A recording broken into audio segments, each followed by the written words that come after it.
Hey, was good, was good. Yo, what's up? What's up? I got I'm just talking to Mox real quick. She's completely crashing out. Yeah. Let's go.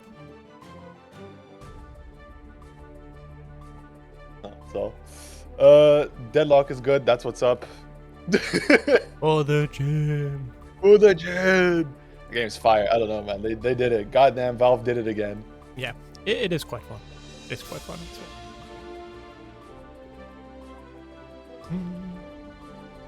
All right. So let's just get straight into it. We got our first match already. It's going to be Tiger Pup and ScatterWasTaken. I assume a lot of players are at Kodo because the bracket today is kind of funny in the sense that we're missing a lot of the usual top players, which also makes it pretty interesting, I think, right? Because I genuinely am a little bit unsure how it's going to turn out in top 8. That's I think mention this quite a bit whenever there's a salty post offline major where you kind of get this really cool moment. A lot of people are traveling back or a little too tired to be hopping onto the bracket action. So instead we get, you know, it's the doors are completely swung open. It's anyone's game now, and you get to see some really interesting players hop into the top 8 category, and as well, that brings sometimes character representation you don't normally get to witness. Yeah, I agree. Of course, we got a couple players here duking it out.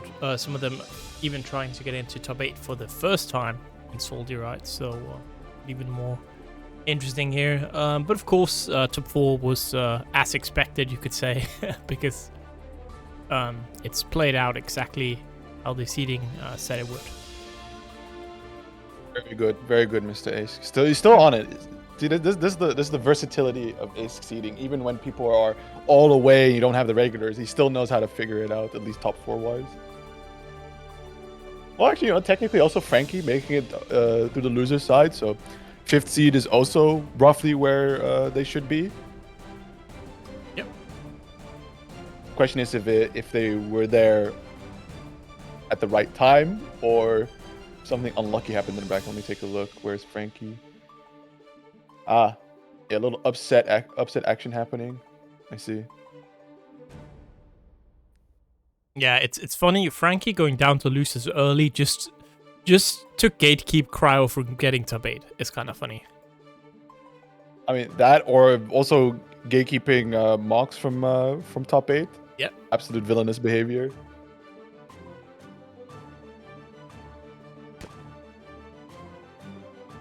All right. Well, both players are in the lobby. They're just playing ball right now. Oh, they know ball? They know ball? And the ball. Elite ball knowers? Let's see. Okay, Tiger Pop rocking the A.B.A this time around, and of course Scatter, one of the last true defensive bastions of the A.B.A character.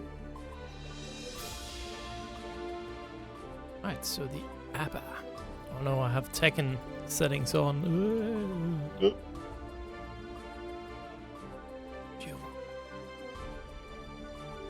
Inferior game, some might say.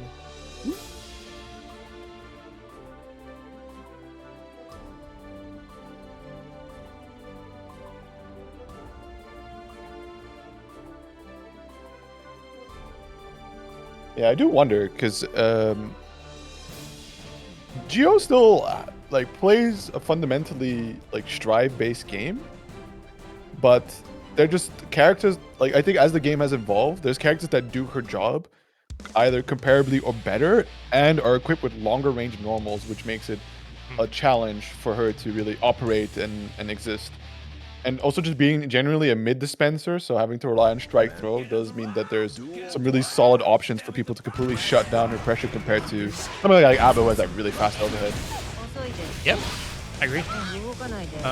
But again, playing that character for such a long time, right, entering so many tournaments, really mastering it, will still make you very big threat, right? That's why you're in this top 8 after all. Yeah, and like how much experience do people have against Geo these days, right? With the continuing involvement, especially somebody who's like as dedicated and fully versed in the geotech like Scatter is, who right now has Tiger on the back ropes here. Does escape the corner. Use RC trying to get the pressure a little bit further, but the key grab whiffing, and immediately you see the punish come out here by Scatter, closing out that first round with the burst still on deck. Yeah, very nice, right? And Tigerpop already feeling pressure here. Nice, good press gets out of that pressure as well, putting Tigerpop in the corner, tension building up here. Yeah, there it is, being stalled, getting the conversion to go with it, bringing Scatter all the way to the corner. That's going to be a wall break. Not the crazy amount of damage, but now it should finally start hurting. And we see the wall splat. Going straight into the Cthulhu Super here. Not going to be bothering for the uninstall, so with this hard knockdown, Tigerpop really needs to make a count, gets that overhead. And I think Scatter is just going to look at this burst game and says, you know what? We save it for next time. Yeah, and that's going to be a tie game. Oh, look at that. Massive damage. Do you think we'll have the burst being spent this round? It just doesn't, no burst. Not allowed, challenge. Alright, there we go. So yeah, immediately utilizing it. Don't want to give any momentum over to A.B.A, especially building up that Jealousy Rage gauge. And immediately we find the Garuda arrow.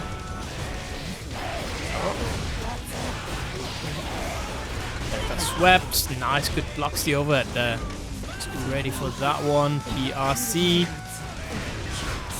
Yeah, very smart, because like with the uninstall, it does have its slowdown effect where your opponent can't observe what's happening, and at times when a certain move is being thrown out that they can see the start above and they know that they can mash out of it, it's going to have to get a RC response from your side to maintain safety, but ultimately not going to be panning out as Tigerpop does claim that first game.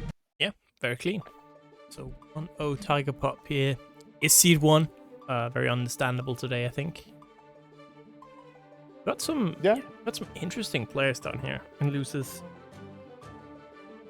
I'm kind of very interested in seeing who gets into top 8. Yeah.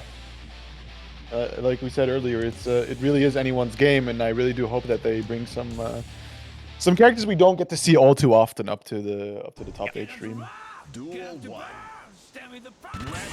But here we go, game number 2. And what we've commonly seen from Tigerpop is that, at times it does take them a little bit to get online. So if Scatter can run the momentum as fast as possible, if you can really keep Tigerpop locked down, get that Jealousy Rage gauge drained out before he finds an opening, or before they find an opening to start running their own pressure, we can see some pretty quick rounds go the way of Scatter. Again, first round looking quite good here. A lot of resources, nice. Uses that PRC to regain some pressure. Gonna put Scatter here in the corner, but the burst. Reverts neutral, nice. 5D. Oh no, dropping the combo. A bit of a critical error there, but still has a solid enough life lead here that it shouldn't be too much of a disaster. He needs to jump away from the secondary key grab, however, that doesn't stop Tigerpop from maintaining the pressure. Finds the overhead here, goes for another uninstall, slowly scooches on forward for the grab. Does find OTG, the install once more. Last mix, deflects shield, but it's not going to be enough against the overhead follow-up at Tigerpop, stealing that round from the Collectors of Defeat. So again, first round here, nice, big counter hit there from the jump in. Scatter now finds himself in a lot of trouble here.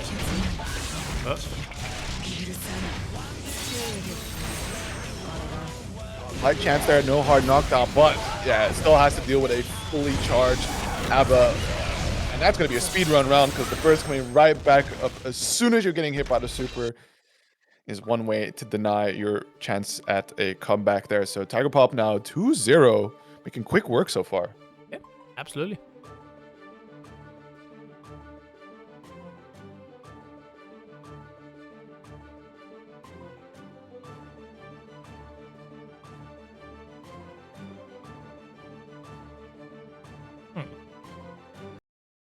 £40 for Pokemon Ruby, like the Game Boy Pokemon Ruby?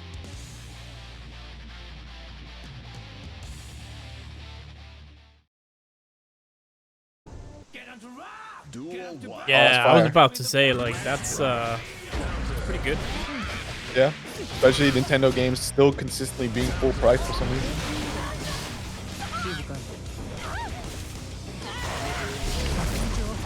Feels great, that's fire. Alrighty, here we go. Scatter once again with that early momentum. Can he this time find the closer and not let Tiger Pop run that comeback? Bending the super, you're gonna get that hard knockdown. There's opting to just play it safe and stay away. Still though, Tiger Pop finds the manual uninstall, but there comes Scatter rushing in.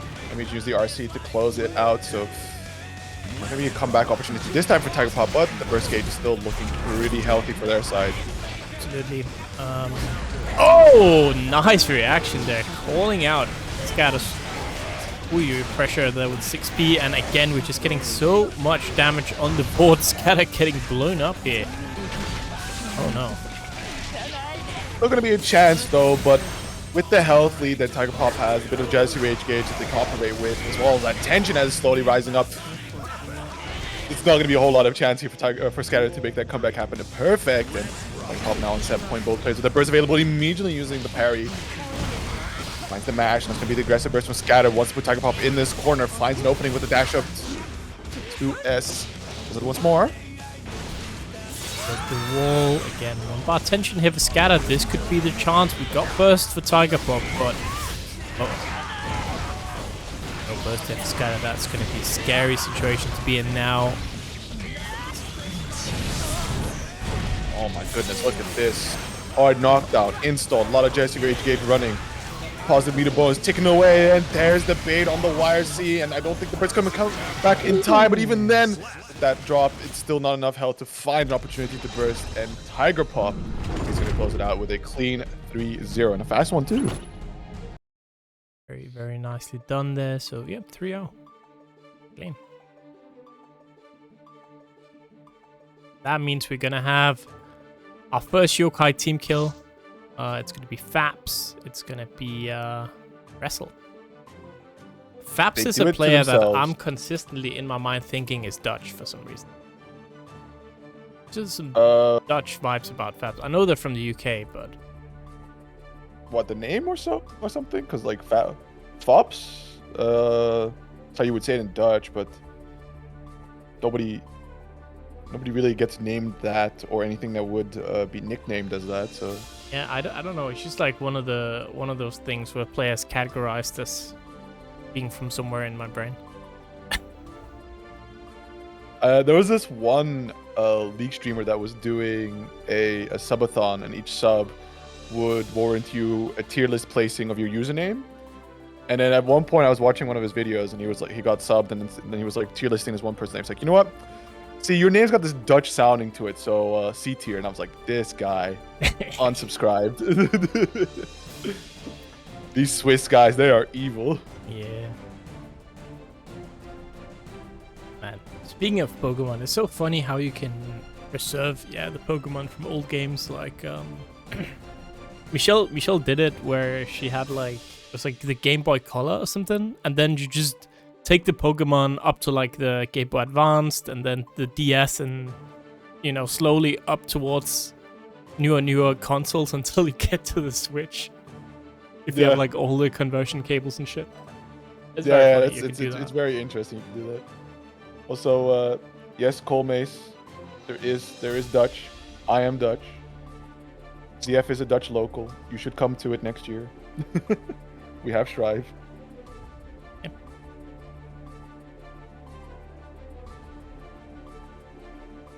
We're in Utrecht. If you can make it to that, that would be sweet. I am also Dutch. Do you live in the Netherlands? That's the next question. I'll try to be there. Do you have the server? I'm just like shilling this while that's we good. wait for That's good. You should. Yeah. Because it's an invite only server. But if you're on I live close to Rotterdam, then you can't miss it. Okay, bro. I will get you a link after this if you're just on the Salty Court. I'll try to find you there.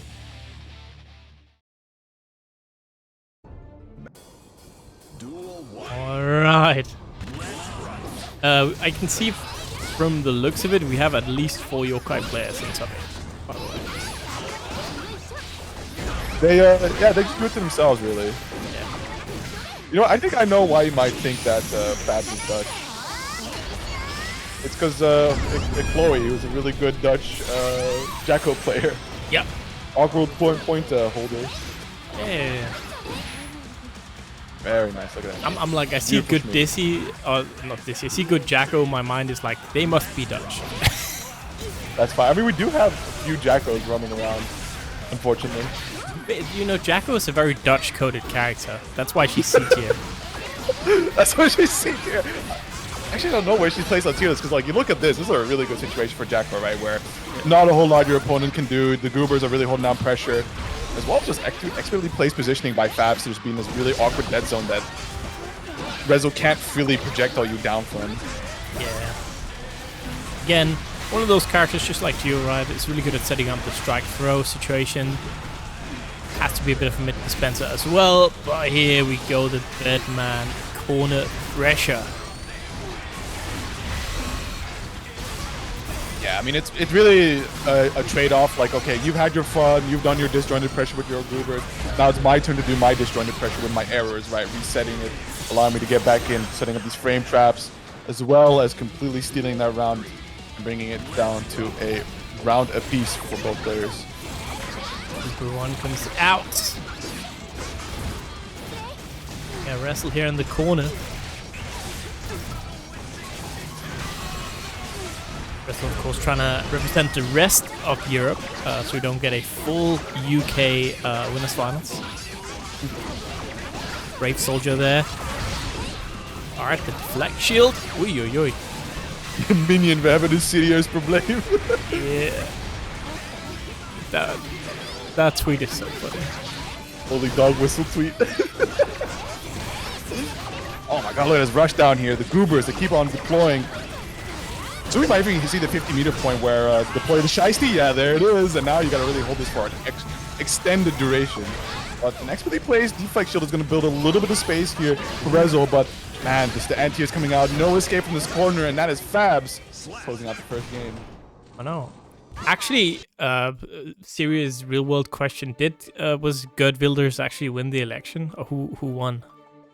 The most recent one? Yeah, you just had one, right? Like he had the majority, like votes, or like house, or like seats in the government. But this time around, he's still high, but significantly less than last time. Like the centrist party won overall. That's Alrighty. oh, ducking under that. Interesting. Like low profile action, a little slip underneath. Give no free pressure. Oh, and there it is. The back shot from the Goober gonna clip out Resil when he least expects it. And as the mix is just so blinding, and we get this beautiful conversion towards the corner, setting up again another Goober. YRC deleting them all off the face of the earth, but the PRC setting up for the air throw and down to the last hit here. Resil to make it count, find an opportunity to gain control of the pressure game and completely overwhelm Fabs into it. Ground steal, there's the 2P mash, but yeah, not just yet. Wait a second, alright, Spencer Burst saying, you know what, I want this round, and we'll get it, right? Trades basically the burst there for the win. Can't be mad about that. That means, no, small victories, small victories. It's going to be a while for that burst to get back. Yeah, at least in Fabs' situation, right? They have the whole round to effectively lose it. Or to regain it, right? They have the round to lose to regain their burst. Or they might close it out. We'll see. Oh, it's not looking good right now.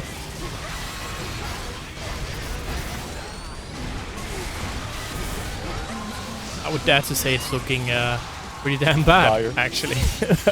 Yeah. I think that went by a little too fast. I mean, still, good regeneration on the burst gauge there, but this is the threat that Resil puts on display if you give them the opportunity at all to really tie you down to the corner and just run these errors. In this stage, we have literally the coldest character in the entire game is that guard with the fucking maze, bro. Like, that should be a character in the game. Oh, true, the one behind the King. I mean, they just like hang out in the background of Xrd as well. They really cooked with like the Illyria Royal Guard. Oh, nice anti-air, still alive though, but it's not looking good for Faps. Black Shield comes out. A little bit of desperation here, the FD, but how long can you hold down back an FD, right? At some point you gotta find a way to get out of the pressure.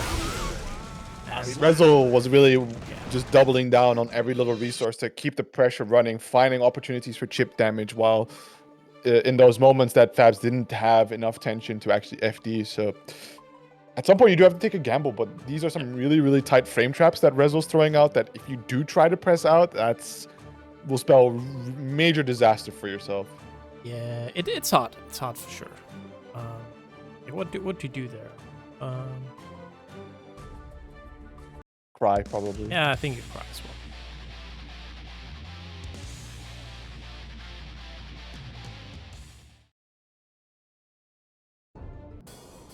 Duel 1. Let's rock. All right. Game 3. Who is gonna go in the lead?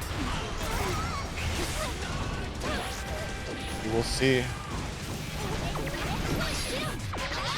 Because Sir Kappa likes to say, right, this is a very important decider for the set because it really starts showing which person is most likely to take it over the other if they're the first one to break into the two-game win side. And so far, we're seeing some really strong, solid momentum coming out from Resil, but Fabs does find opportunity to break out, but the 6P to cut that action short. Fortunately, overcorrects, I think, a little too far there, so ends up putting himself into the corner. Yeah. But, you know, then we're just going to get a lot of damage on the board instead. We're going to get that install, and Fabs is going to be... Oh, still alive somehow.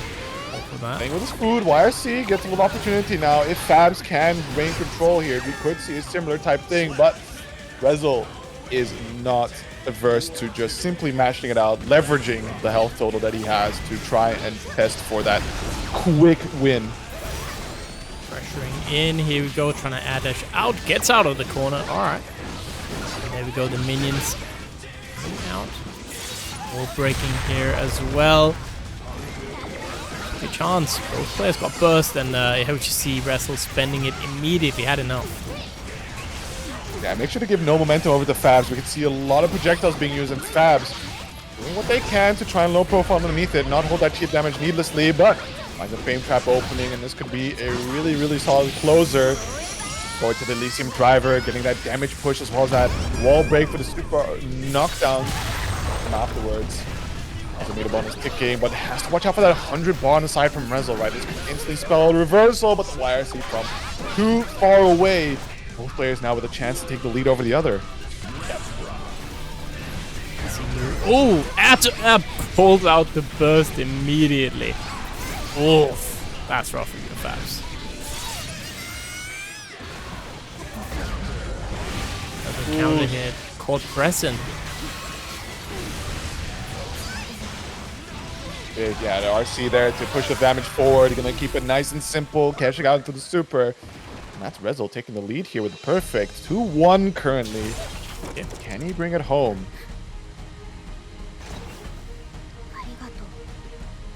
It'll largely depend on if Fabs is able to reign control of the pressure situation before Resil can.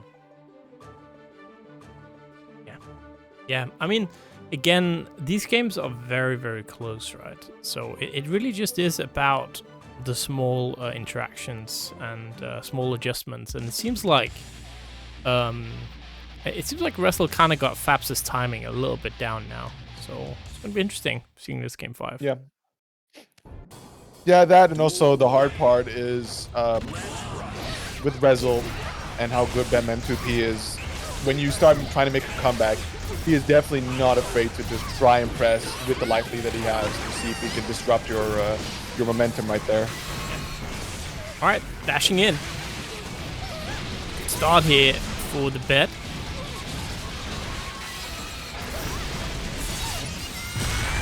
Damage, oh my goodness. Oh, a knockdown, so a chance for Fabs to rein it in. Gonna go for the hero burst here, leaving in an attempt to make the comeback happen, but we can just see the aggression from Resil. However, gets out footseed. Now is the Jacko time. We see the Schmicks coming up, and Resil does not know which way to look, left and right, but there it is again, the 2P mash on that life lead. Should be the set point for Resil to follow. Yep. Will indeed be, and it's time to look very rough here if you are a Fabs fan.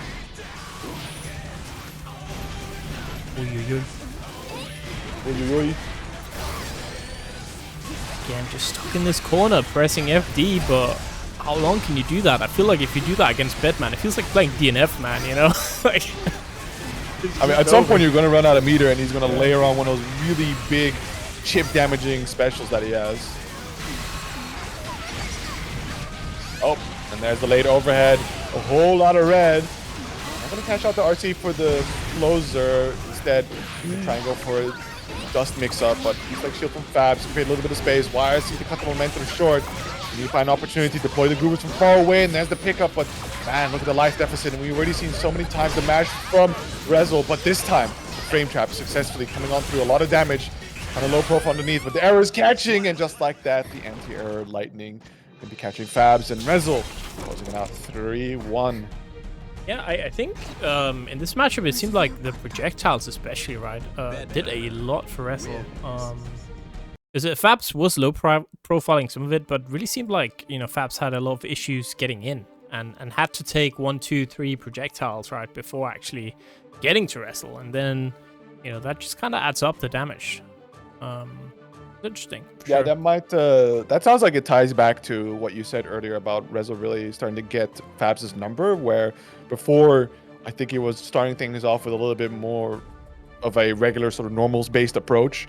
And that put him into contention with Fabs, who was able to come out on top. Yeah. You have to constantly check Jacko so she doesn't summon the minion.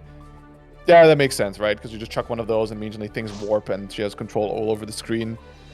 And Fabs not really knowing what to do when getting shot at with the blickies constantly. Had to take a lot of health just to try and get close. And even then, there's Bedman ready to rumble right after that. When he's like, oh, cool, you're in my face now? Word, let's get it. All right, we got... interesting. IML777 from the UK, Testament player, up against Drosper, who I am unaware of. Are you aware of IML777? Yes. They have been on stream before. Very strong at Testament. Okay. Well, let's see about this this Drosper fellow. Yeah. Ah. Russia.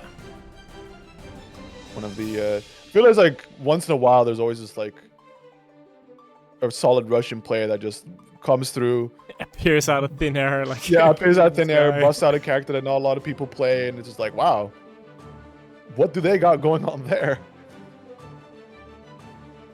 Sometimes the metas are just different as well, right? So you are confused.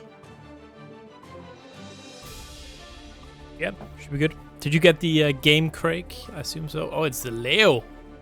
The character that is still very strong, but Europe kind of refuses to play. Yeah, it's been a while since we last saw the Leo character.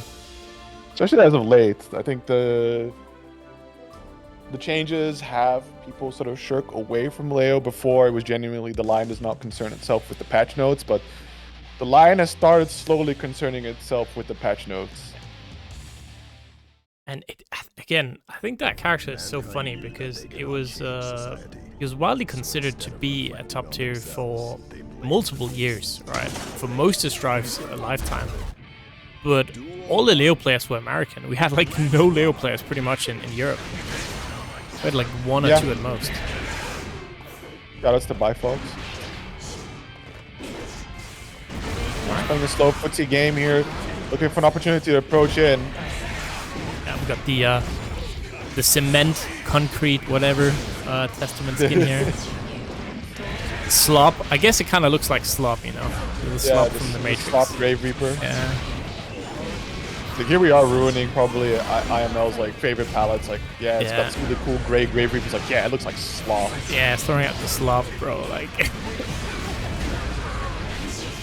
it's just how it is. Well, I mean, the orange is kind of fire. I would say the orange and black, right? That's kind of fire. But the Slop color isn't it, man? They should have made it like pumpkin spiced, you know, Slop instead. Ooh. Okay, we're using the shield to just try and advance on forward. Just like that, we've had enough. We're gonna be starting throwing out these flash kicks on slight pauses. The run through. Action stance activated, trying to chase down, but the FD from IML is gonna create a little bit of space here, and once again in control, poking away, but Drosper is still finding entries.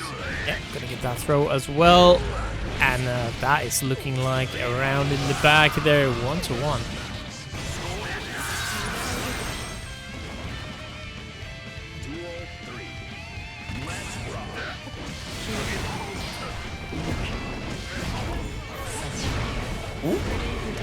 And 5K barely whiffing there. Good anti-air, just making sure that Drosper can't enter for free. Was kicking at A.B.A as it's going to be the dash block angle, but as soon as you get close, there goes Testament. Teleporting to the other side, beautiful entry. The red RC goes a little too deep there. I think might have ended up crossing himself up on that burst bait attempt. Indeed. Okay, quick copter, the PRC, able to get a quick punish. Quite set up for the back turn just yet, but the stagger pressure is going to find a beautiful opening here, but not really get much of a confirm. The guard crush, staying in the back turn, the run through, 5K, damage is running, again the guard crush, but has had enough YRC. Thanks for the changes. Got the slops and right back in the face, and there we go, Drosper. Let's take that first game. We throw slop to only receive the Cadillac run-in by Drosper. Surely that's fair. Surely it is.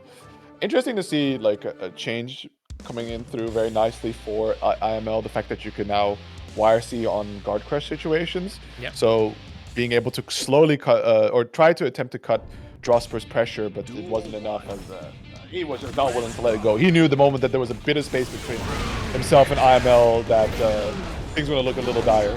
Yeah. All right. So game 2 again. Game 1, of course, very close. All right, just slash kick. You know what? I respect it. You like that?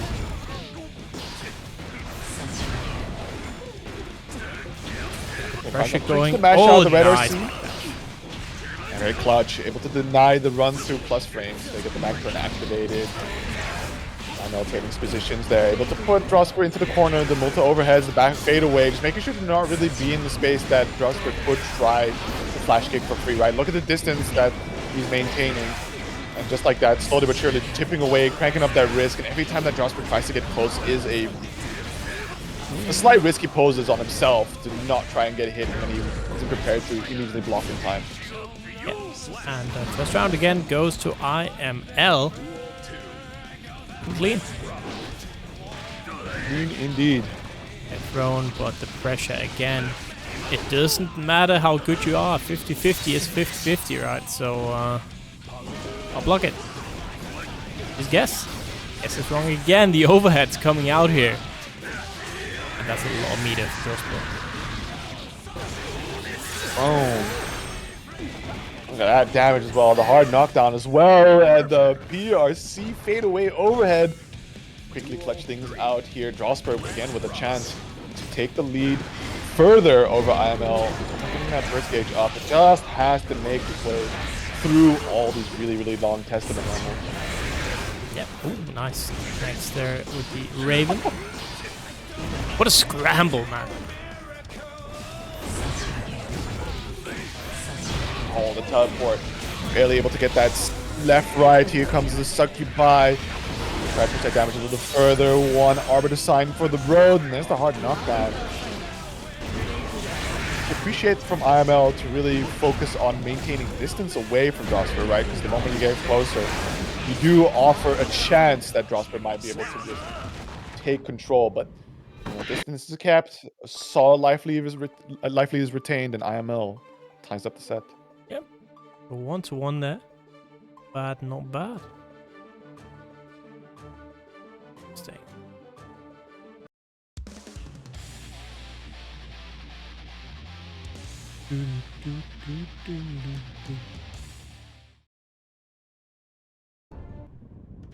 Duel 1. What's this? It's it turns into a real song in a second.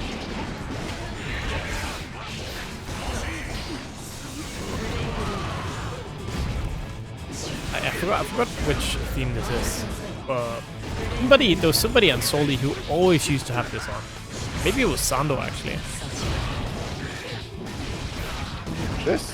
Yeah, this song was always on. I forgot what the song is. Oh yeah.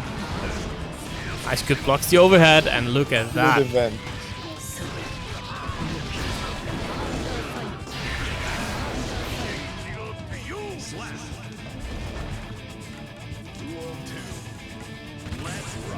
Ultimate Isuka.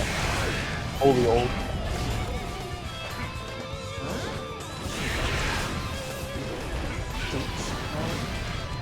In, there we go, throws out the slop.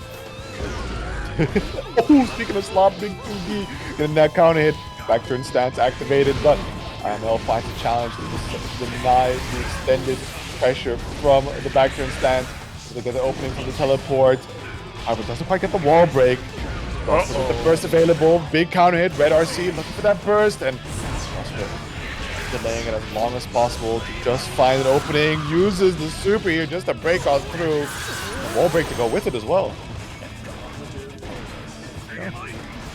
Very low life here for Drosper, needs to fight something, right? IML still got burst as well, so you probably need to get 2 openings. It's not looking good. Oh, the flash kick coming out. All right. Oh! That was unfortunate. Really trying to chase down carefully, but aggressively. Yeah. Looking for that ground throw, but it wasn't meant to be, as IML takes the lead here, 2-1 so far.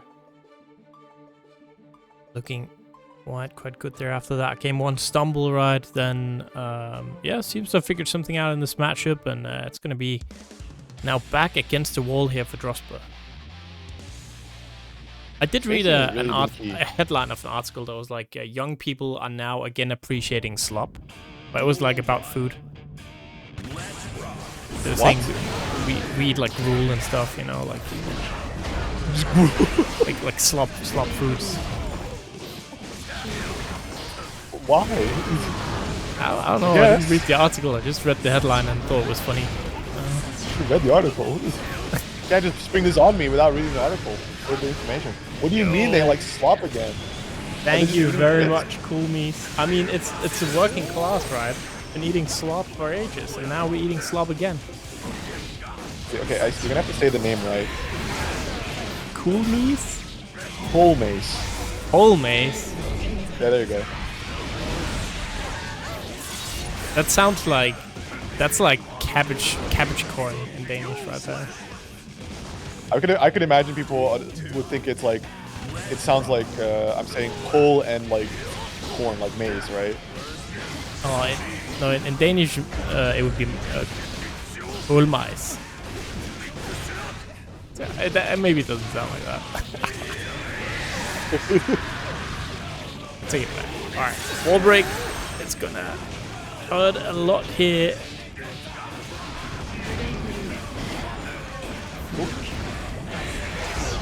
Ooh, big counter hit. Good read on the timing there. He's going to be forced to back away, but it doesn't matter. We're just getting in.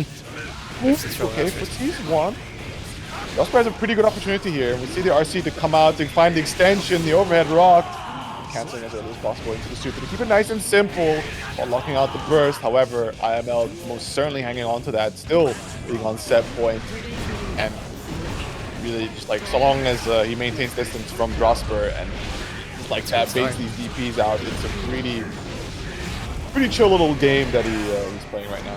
Yeah, just a chill little guy, you know, with my chill little neutral. No slop here, no sir. Hard working. Testament normals. Big Cadillac busting on through on the Arbor Design attempt there. Back throw. We'll go for the goal burst. Denied the opportunity, but immediately rocking the super and was close enough to actually catch IML still stuck in the air. Yeah, that was a really good, well, it was a risk, right? But really good reward in that risk. Getting so much tension off of that and, uh-oh. All this off of 5P? Man, we love Leo, right, Chet? Oh, look at that. And IML now in a little bit of an awkward position because, yeah, it's going to have to be using that burst preemptively. The DP down to the last hit. Maybe trying to force for some tip damage, and you can see it come out. IML making a little bit of a mistake there, possibly assuming that it wouldn't hit up that high, not needing to. But I mean, ended up blocking anyways, so just didn't do F and D. Dying to the chip damage here, and Drosper bringing it to a game 5 situation.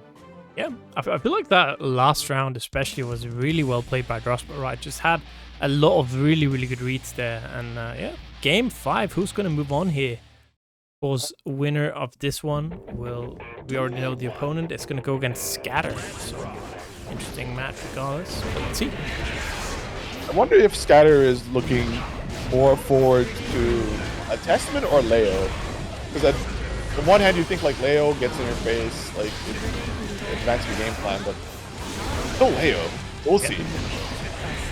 Right now, it's kind of looking like it may look to be Testament that Scatter will be fighting later, but Drosper finds that 2K.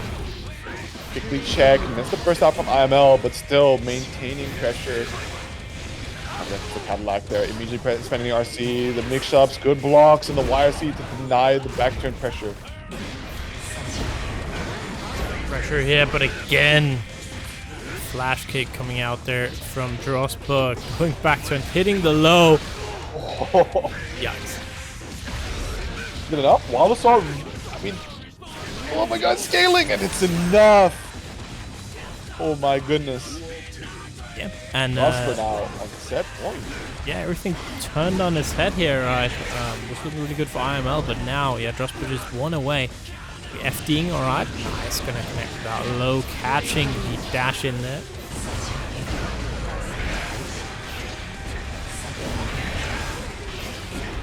No pressure, keeping Drosper stuck in the corner, looking to FD, just trying to get a little bit of space here.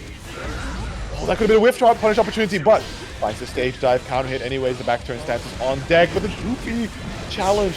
Wants to find opportunity to break away, could have been a real big risk, but at the same time, IML does have a significant life lead to try and gamble that way. Both players on set point here with the burst available, it is as even as it gets. One round double Luigi. The flash kick, oh my god. Alright, start bursting, and that's actually smart, right? We're just putting Drosper in the corner now. Yep. Use the burst before it gets a little too hairy there, but slow approach from the air sets up for IML to get that anti-air going. Quick flash kick, the run up, catches the back dash attempt, but too far away from the corner to get the loops. Again, once stuck, trying to wait for an opportunity to break on through. Both players with a significant amount of burst or attention to play with.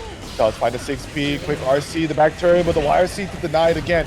So, has to put it on the table. We could find himself using a Cadillac RC, but Drosper being held at bay here by IML, looking at any opportunity to try and dash block forward there with the air stall. Yeah, and the back turn makes guesses wrong there. The counter hit caught pressing something, and Drosper will be the one to take out IML 3-2 here. What a final round. Ooh. Man, the helicopter coming in very clutch there to bait out the 6P anti-air. Fortunately, IML reporting that slight misinput actions happening. The deflect shield that he intended did not come out. And it's exactly those small errors / decision-making moments that can really be the decider for some of these close sets. Let that be a lesson. Yeah, that means we are now going to have the most wanted person in this bracket. It is WantedFranky up against GniuoshkI. I don't know how you say this name. Some people really decide to just go like, what if my name, but no vowels? How about that one? Yeah. How would you say it? What would you say? Let's see. I mean, what if the G is silent, so it's like GniuoshkI? GniuoshkI. GniuoshkI. GniuoshkI. Maybe. There are Ukrainian... Everybody has the lore. Bro, just ping him and be like, yo, how do you say your name? It's funnier if we mispronounce it the entire set, isn't it? I mean, it would be kind of a bummer to have your name be mispronounced the whole set, but at the same time, right, it's there's a player that sometimes appears in BlazBlue brackets offline. It's an Irish fellow with a very Irish name. So you just see the vowel word soup appear, and you're just like, what? How do you say this? Luckily, I've recognized them enough times to realize the way you pronounce it is a Darwin, but it's if you didn't know, like Irish players, if they got like an actual Irish name or tag, you gotta ask them because it's a real mix-up on how to pronounce it. I mean, if you've ever seen the Tekken player also play Striver Garagayev as well. Yeah. It was like, how are you ever supposed to guess that from how it's written? Yeah, it's like Gear Xrd or something like that, right? Yeah. Alright, we're just waiting on Franky. He is wanted, truly. Wanted in this bracket, wanted to show up. Wanted on stream for gameplay purposes. I mean, while we wait, I think it's long overdue. We give it a little shill. Match Reno, let's not forget, right? Top 8 action does not excuse you from the code claiming responsibilities. We have 40 codes remaining, quite a handful of viewers already. 10 people have done the due diligence of remembering that we do have Match Renos. So, exclamation mark, Match Reno, grab that link, head on over, hit that claim code button, sign in if you haven't done so already. Once you complete that process, you've contributed 25 cents to the prize pool.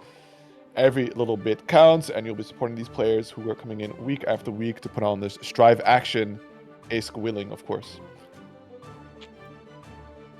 So, yeah, we could definitely use some more claim codes. I also was one of the people forgetting about it. I mean, I have, of course, already claimed my code, so no shame there. But if you haven't, it is quite easy. All you have to do is you have to go in here, click that link, and just press, just like Craig, Tiger Pup, Northlight.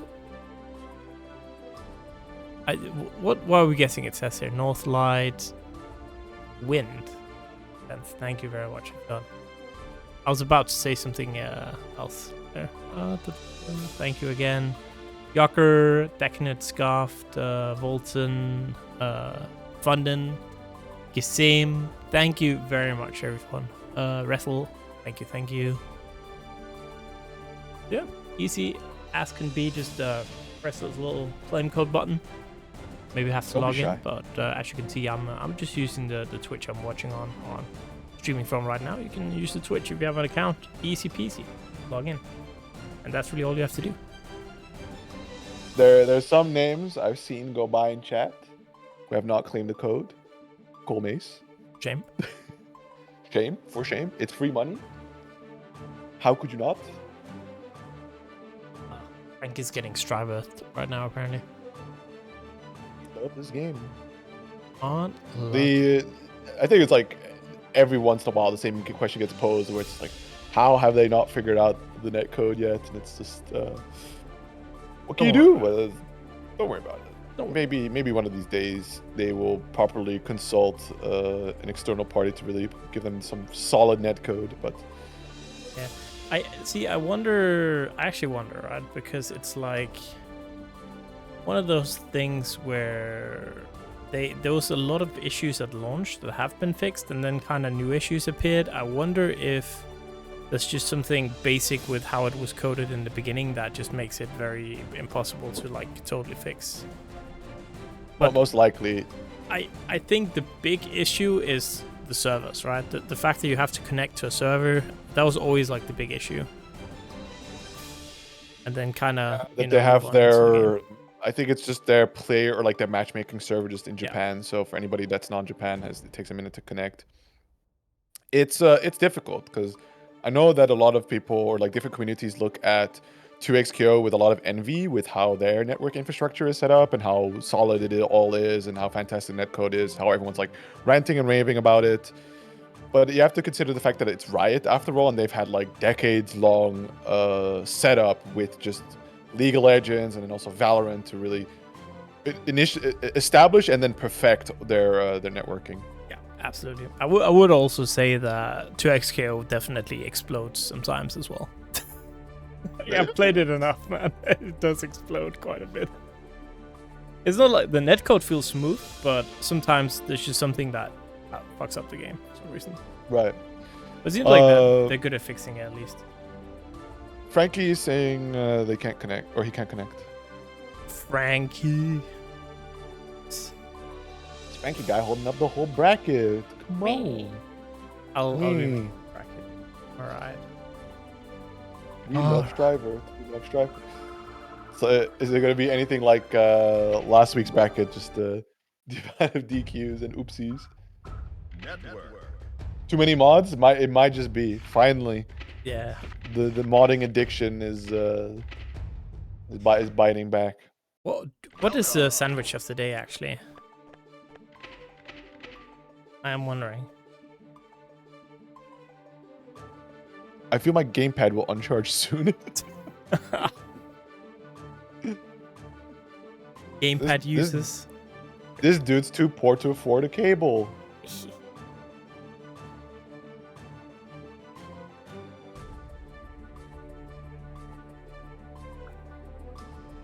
I've gotten so lazy in my sandwich making.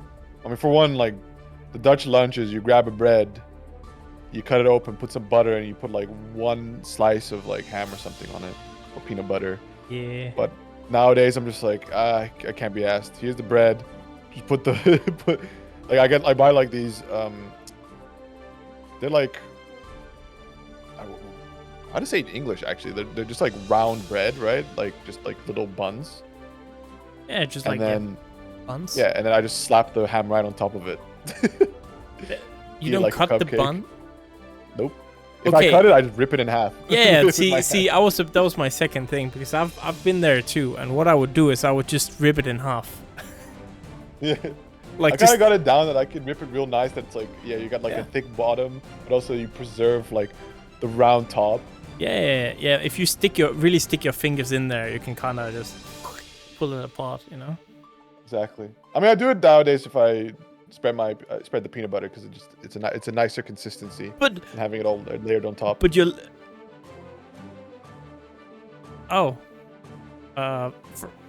Apparently Frankie can't connect to anything. Interesting. Guess we'll have to do the other match first. Yeah. Hopefully it fixes itself, or Sayonara Frankie makes it all the way to top 8 and doesn't appear on street. Goes down to the loser's side, just shoots all everyone's friends, and then just doesn't even get to play on top 8. Crazy work. Yeah, that's what we have to do. Are we But connecting I was my about gamepad on the to. charge? You rip open your bread with your hands, but you Yeah. use a knife to put on peanut butter. No, but the thing is, it's a spreading knife. I mean, Like, it how has no about you serrated just edge. use a normal knife for both? No, because like they're all too pointy, so you don't get a good scoop of peanut butter out from the jar. I think that's a skill issue. Yeah, I'm not that like desperate to have to use like a serrated knife to cut through the bread, and then like that's a bit too much. It doesn't spread like nicely. It just like it has like weird grooves and shit. It's not good. It's no bueno. Don't do it. I see. Well, yeah. That's a conundrum. I see. Just gotta get one of those knives where the grooves are so worn that there's no grooves. Or like a regular knife. Yeah. Like I think the knives that we normally use, we have like either like steak knives, or the other kind of knives that we use are more like a mix between a real knife and a spreading knife.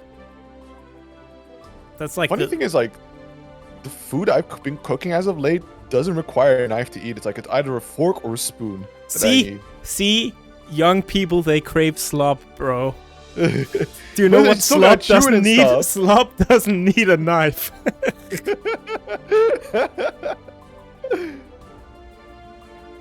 There you go. Like, even if I like, because I buy like minced chicken, it blends much nicer into the sauce and such. I guess it's just more slop, huh? Yeah. So I made like a really nice Japanese curry, but yeah, it is just slop because I just throw in vegetables, throw in the chicken, Yeah. put in the curry block, and just like water it up, and then there we go. It's just boiling, bubbling at me. Go. So, local man enjoys slop. Who'd have known? I mean, the thing is like cooking non-slop meals, then you have to like bust out 3 different pots and pans and stuff, and like you have to use the oven. Like, it can't be asked. Yeah. 30 minutes. That's how much I'm spending cooking. I mean, I can't say anything. I'm the laziest. I'm not even. I wouldn't even call me a cook at this point. It's like either Michelle makes something, or I put some random thing in the oven. He's too busy. Yeah. Or I would say the only thing I really make is I make like roasts or something. Steak. Fair. Like the most boring pasta dish you've ever seen. I need to get some more recipes. I like rotate through 5 basically. Need to add another one in there. That's not like tomato based because I have too many of those. So tomato based sauce meals is like, it's so easy, but it's a bit samey. It's rough out there. I was about Scatter is watching the stream. I was like, where is he? He's sitting there watching it, bro. Like, we're discussing the slop topic, you know. I would too. It was good, A.B.A. It was good. But yeah, it's man, it's hard out here. Hard out here. Yeah, having the energy to cook, man, is like crazy. I mean, living alone just means I get to make like portion for 2, basically, and then just like that automatically has leftovers for tomorrow. It's fire. Here we go. Scatter versus Drosper. Earlier we were talking about whether or not Scatter would rather face off against Testament or against Leo.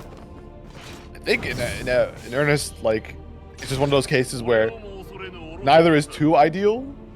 But at least with Leo, right, they're going to already put themselves in a position where you are in an effective range to play. Of course, it's Leo you're playing against, so when he has his DP, he can get going really scarily, where there's not a whole lot that Gio can really do against it.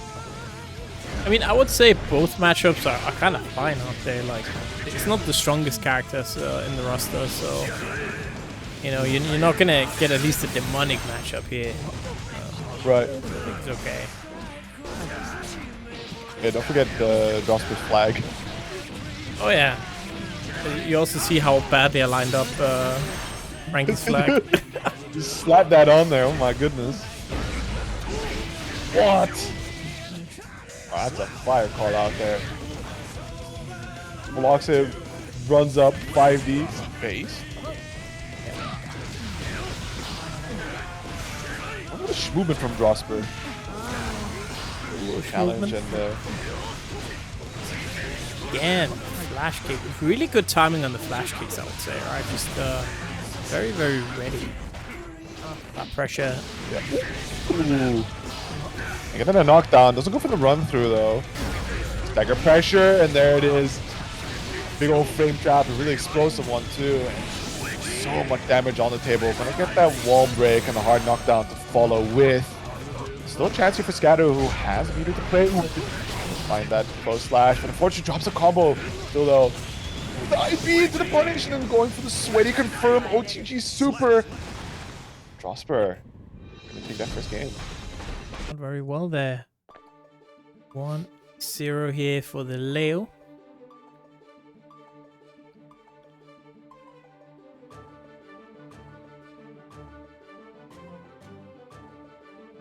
Drosper moving like sometimes in his neutral situation, he moves like he's playing Tekken, just kind of waving towards his opponent. Yep, could be a Tekken player. Who knows? Leo kind of nice with it. Yeah, he kind of nice with it.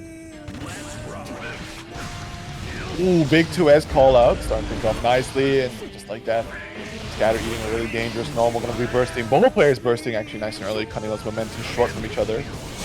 I would say like the wave dash stuff, right, is usually the best way also to dash block in all games, and I feel like that's a lost art for a lot of players. Dash blocking really does make a lot of difference in a lot of matchups. I mean, I don't think it's too lost in the Leo, because Leo does have a lot of matchups that he can be quite belligerent in, but there are just some, especially the longer range ones, where a lot of it is just I need to dash block and get in. Plus break? Oh. It's hit even. Blocks? Patience, but not patient enough. YoKai finishing off with that 2K there. Scatter kicking around here. Can he bring it home? No burst, but with the round lead that he has, he'll be able to build up that gauge back pretty soon. Alright, solid damage. Half-Life Lost here. Tension building up as well. Now we got the pressure, but the throw in the corner just gonna continue here into Super, and it's starting to look rough. Very dangerous situation for Drosper, and just like that, the whip flash kick, the punish from Scatter. Gonna make another 1-1, so looking like to be anyone's game here. Although Drosper wasn't really able to get his timing right the last game. I think he ate like a lot of counter hits trying to get things started, as opposed to being the one landing counter hits. And as we talked about before, this is an important game now. Who's gonna go in the lead? I feel like it has been setting the tone for the rest of the tournament, or from the tournament so far, rather. Who wins this game? So, Right. Yeah, the slide run up. The moments that I think Drosper is trying to advance on forward, to find Scatter catching him. So Scatter's going to get a really important counter hit punish here off that DP being blocked. No burst available, and just look at that red bar on Drosper's health. so much damage there, and just again pressuring in. Not giving Drosper any chance here to get anything going. Frame traps, the timing. Drosper has been kind of getting caught in these options a little bit too often. He needs to find what brought him success in that first game to win it over. Scatter does catch that backdash, and that's Scatter's going to go for the burst there. Standing next to be a really dangerous situation. Finds the 2S. Going to open up quite beautifully here. Going to go into the super. With the wall break. Well, a decent life lead over Drosper here. The burst still available though. Low, and yeah, has to spend the burst there to stay alive. Doesn't react. Oh, you had all day to react to that, and just like that, it's just one pixel left here. Drosper, what are you gonna do? Okay, back throw, maybe a chance there, but we just send it. The back throw incident. We fear nothing with the life lead that we have. Scatter now taking the lead 2-1 over Drosper. Yeah. And now it's starting to be a little bit sketchy here if you are a Leo believer. It has been looking very, very good there. Typing in now, it's like, oh, unknown Leo in top 8. Consider my interest peaked. Yeah, I mean, it is always cool. See, that's again, we get to see some players that we haven't seen before that might be really strong. Actually, find that 2D, overhead connects. Gotta go for the early burst there to cut the momentum short. And troubling incidents happening here, not being able to block the slow cross up. As Scatter also gets the burst bait, the backdash on the safe jump there, so not out of the woods just yet. Let's find that 2K challenge. Red RC, dash through, fading away, able to get the whiff punish there on the whiff close slash. Sorry, far slash, excuse me. Ooh! Was frames at least? Oh. Yeah. Oh no. Pressuring in. Getting out there, but okay. It's not really punish anything like that. We're just back to neutral. Both players not a lot of life to play around with. Another low connecting. Then now the stage dive will go into the super once again, and Drosper looking a little alive once again. The burst situation favoring Scatter, however, near fully activating, and it couldn't come sooner with a starter like that for Drosper. Spacing coming out on top, and yeah, dropping it there. Chance for Scatter to get back, but doesn't matter. Drosper just with all the pressure in the wall, tension building up. Nice PRC to get in, and it is all tie. 2-2. Okay, Drosper kind of getting that momentum back online. I'm concerned if it really is just a case of like, in the previous 2 games that he was playing against Scatter, the timing was just slightly off. Yeah. When Drosper was trying to challenge, take his turn back, and you could see like him getting counter hit quite brutally by Scatter. And if the last game was not just the reverse of that, where Scatter is trying to take his turn, but timing is slightly off, and we can see Drosper instead getting really, really big hits here. But final game between these two. Early burst being used by the Drosper here, but still that Scatter getting in, able to use the multi-hit. 2S finding an opening on the backdash attempt and immediately cashing out here, just setting up as much damage as possible as well as a hard knockdown. Nice. Don't want to be in the corner. Just early burst there for Scatter. Right, doesn't want to deal with that pressure at all, but maybe a bit too early. Who knows? Oh, all right. There we go. Yeah, just wait it out. But Drosper getting a little too desperate here, throwing out a couple Hail Marys that I think was unnecessary. Like, he had Scatter on the ropes there, constantly using every little resource available to himself to just go back, reset, try to once again take control of the pressure. Now we see the back turn stance here, no burst, deflect shield coming back up, but finds an opening with the stagger pressure here, gonna layer on so much damage here. Damage burst is coming back into activation range. It's looking like we might be getting to that final game, final round. Another double Luigi here. I can't believe it's crazy. With burst available, similar situation before, but immediately going for the gold burst. Start things off as that positive meter buzz, but now has to be careful here, right? Let's get the burst out from Scatter. We can't be caught getting hit by too large of a normal on the side, but there's the whip punish. No burst available for Drosper, means he's gonna have to hold this damage for a little bit here. The safe job, but the back to a red RC wants to push damage as much as possible. Lows that life deficit, even switch to a life lead. Now the chase down, BRC in time was about to get punished for the backdash. Yeah. Oh, jabs. All right, we're staying alive here. Scatter low, can't afford to make any mistakes now. GniuoshkI says try to play the game now a little bit. Big counter hit here. Enough damage. The tension not coming up. The burst is available though.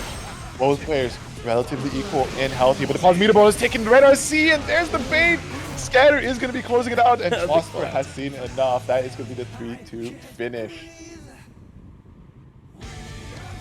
Alright, so Scatter with the W here. Taking out Drosper. I'm for HOTS. I could go play Heroes of the Storm after this. That's crazy. I can't believe they're making a new HOTS. No. HOTS or Han? Oh wait, no, I was thinking of Han, yeah, not HOTS. I'm too old. Yeah. Right. Wait, can you even still play Heroes of the Storm? Yeah, but it's not being supported. Okay. I generally thought it was just completely like didn't even play it. Lockdown game. No, in a rare no, I think Blizzard, for all their flaws, does pretty decently with their conservation of their games, right? Like, so you can play some of their really old titles and such. Like, you can still, like, though I think the Warcraft, like, classic Warcraft 3 servers are still up. Fun fact, one of my childhood friends was on the championship-winning World Cup HOTS team that won, like, the finals. Team Dignitas back in the day. HOTS still gets balance patches once on the Blue Moon. Oh my goodness. Oh, look at that. That's crazy. The one dev who's, like, sneaking in patches. Was they asking if they can start playing? Please game now. Millia versus Potemkin. Oh, this is one of those tragic matchups these days, because look at this. We go back to the good old Xrd days, and this was like a really tough one for Potemkin. But now, the way that Millia operates, how many hits he needs to get to try and kill, Potemkin character just being so much health, an absolute magnet for generating tension. You completely speedrun this with one wrong move there, aside from GniuoshkI. Yeah, it's. I feel like I guess all the Potemkin into small character or like low life character matchups has been kind of interesting in all the strive. It's turned out, ooh, so that's an unfortunate deflect shield. Back throw, whatever. About to die anyways. Big close slash and my goodness. And that's it. I feel so bad for GniuoshkI because like on one end, like yeah, you just don't want to burst really because you're winning so much, but 2 touches and one is unburstable damage. The round gets completely stolen away from you. Oh, this time jumps over. Yeah, and again we see a lot of good callouts right against the Franky, but again if you make one mistake, you're gonna take so much more damage than the Potemkin will. Yeah, absolutely. Good staircase with the BRC able to. I like that BRC slowdown, run underneath, and now Franky trapped in the corner.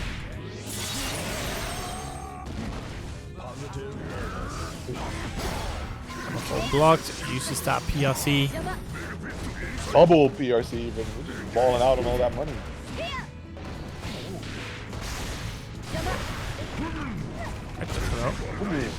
Rude. Oh, calls out the burst and yikes.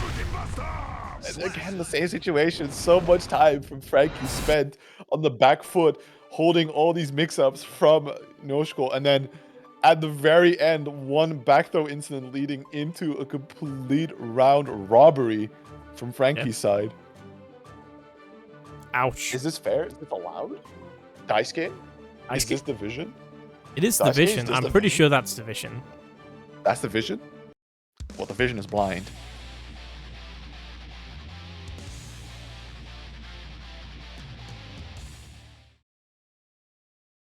Wait, is this in-game name? What's it? Wait, hold on. Toad Mukbang XDD. That's awesome. And it's great start here for WantedFranky and preventing the escape and be catching out massive damage here. And GniuoshkI unfortunately being put in a situation where bursting is not really an option. Already down to so little health. Look at that. It's not really worth the burst this round at all, but it's run a pretty good bit of momentum here. Actually claiming the burst from Franky. Yeah. And, you know, even if it's not looking too solid, at least if you call out a burst, that's something, but yeah, it's gonna take that L regardless. It ain't enough. Oh, rocket punch. I want a 5p anti-air, but find an opening there. Fast fall, good blocks, but not able to respect the stagger pressure. Double schmicks. Just block the overhead, and that was kind of scary. Only kind of. You just eat tackle, okay, why not? YOLO, there's the pop buster. Oh, look at that damage. Do it again. Anyway, call out something, but there comes the Heavenly. Be a little too fancy with it. Double mix into the throw. Red RC can find the kill. Can. That is Franky now with a burst back on the table here. Can GniuoshkI bring it to a 1-1 situation? Let's see here. Trying to really get something going with the pressure, and yeah, Frank is saying, you know what? I just want all this tension. So now I can RC, I can potbuster. Doesn't matter. Gonna be taken downstairs. No meter though from GniuoshkI, right? So it's like actually if it's that much. Ooh, nice throw. That's it. Okay. Oh my god, Potemkin's really just be throwing like spaghetti against the wall and seeing what sticks. It's so funny sometimes. He tackled PRC JD. Good luck guessing what side this is gonna hit. Absolutely evil behavior. Are we back to the slop argument? Is it slop? Grappler I don't slop? know. I mean, everything is some kind of slop, right? That's true. Duel 1. I think that's the funniest thing is like people categorize. It's grab slop. Yeah, it's grab slop. Slide head. Alright, just controlling space now. Good. Ooh. Break on the afro. Yeah, but it's not gonna be enough here. Down to that last bit of health and flick the away. A perfect for WantedFranky. Both players still with the burst available. It's not like GniuoshkI's side kind of likes to hang on to the burst Especially like a character like Potemkin, you really don't want to let him do that early damage if you can help it. Yeah.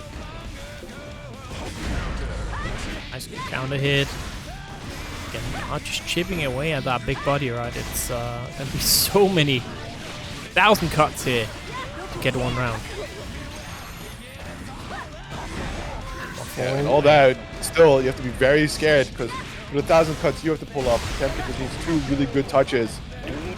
Fall. Oh. Whoa. I don't know if he expected to actually land the pop-up. All right. Good stuff there. So GniuoshkI really playing this matchup well, right? And something has changed because he is consistently able to find this damage against Franky, and Franky now seems to be struggling just a little bit at least. Yeah, right again, the double mix-up. GniuoshkI really realizing that that's been free hits that he's been able to get, so might as well keep doing it until your opponent represents that they do have a response into it. Oh, back throw incident. We know how this goes. Super. Winger, hold up. Yeah, works. Is it enough though? No, not quite. Yeah, imagine you hit a super and it's like, alright, I do 1 damage. One singular damage. 1 singular damage. It may not be fair, but that's what it is. That's your lot in life. Ooh, no, that's so unfortunate. GniuoshkI had such a clutch slip through the flick, but I don't know. Unless he was trying to get like a normal out instead of throw, but Franky immediately goes like, "Oh shit!" Yep. 4D into OTG kill.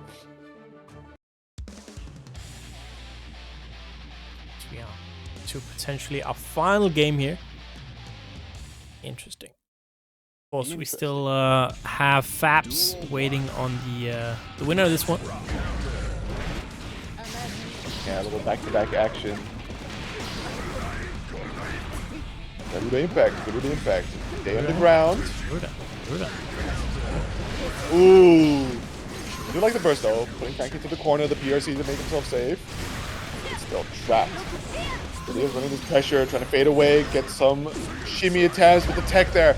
And Franky, however, the slider being punished for the back throw incident once again. OTG. Garuda catches you trying to jump. Stay on the ground. Tap dust. RC for the finish. WantedFranky on set point. Yep. 1 away now. Moving on in our bracket.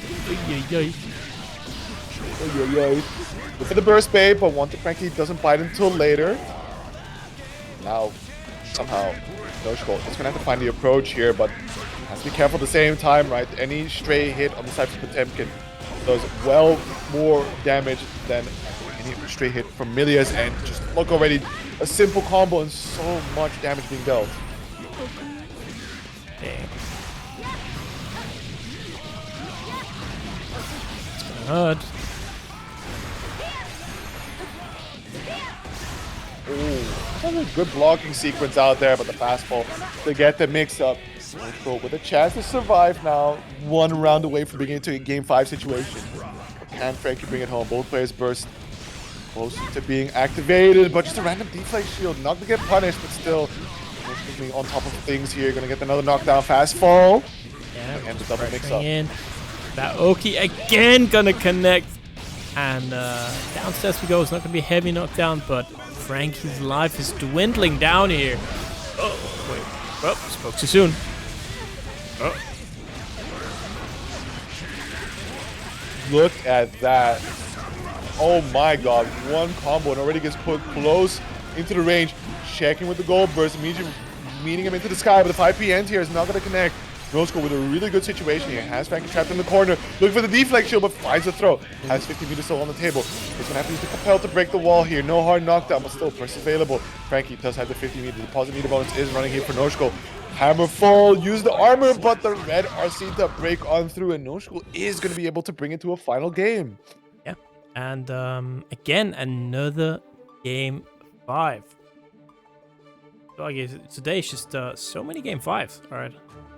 They're making up for last week, and they're just keeping me away from the deadlock games. How could they? They hate the Jin. They don't like it. They don't do it for the Jin. Oh. Duel 1. Bunch of Lash players here. The Lash. Alright, bursting. Very early burst there. Maybe wanted the tension, who knows? But it is still just GniuoshkI here with a lot of pressure. Ooh, okay, good jump away, but that's a lot of PRCs on the side of Franky. All that meter spent just to still be stuck into the corner. Getting opened up by a bit of stagger pressure. Not gonna be enough meter to get a hard knockdown, but still the health situation is looking pretty comfortable for GniuoshkI. Though that could swing at any moment should WantedFranky get himself a really solid hit like that close slash count hit. Look at the damage already. Going for the Garuda, pushing the damage as far as possible, and maybe even take the lead here. It's not gonna get a kill, but just look at that. Yeah, nice. That's scary now, both players. And it's gonna be another set point here for Franky, just one away. Moving on. I don't know. I think you should swallow your pride at some point to hold a big, something like counting it close slash from Potemkin. Definitely do burst that. I mean, of course it can be baited out, but find the burst early enough. Oh, yeah, wait, trying to bait out the burst, but this time, not biting. Able to keep the momentum running. Gonna go for super wall break here, getting a hard knockdown. Possibly the bonus is running. And we are gonna go to another final round. It's like Good news is there's third gonna one be today. no more games after this between these two. Yeah, it's great.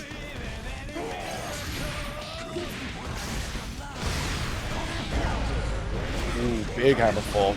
And knockdown. Garuda catching the backdash.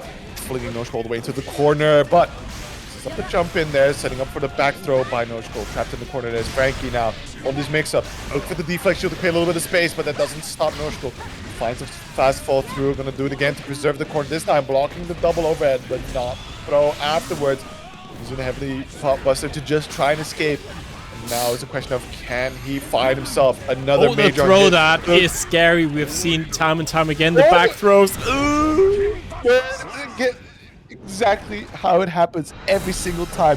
Back throw incident into pop buster, and Franky closes it out 3-2. That's Clutch crazy.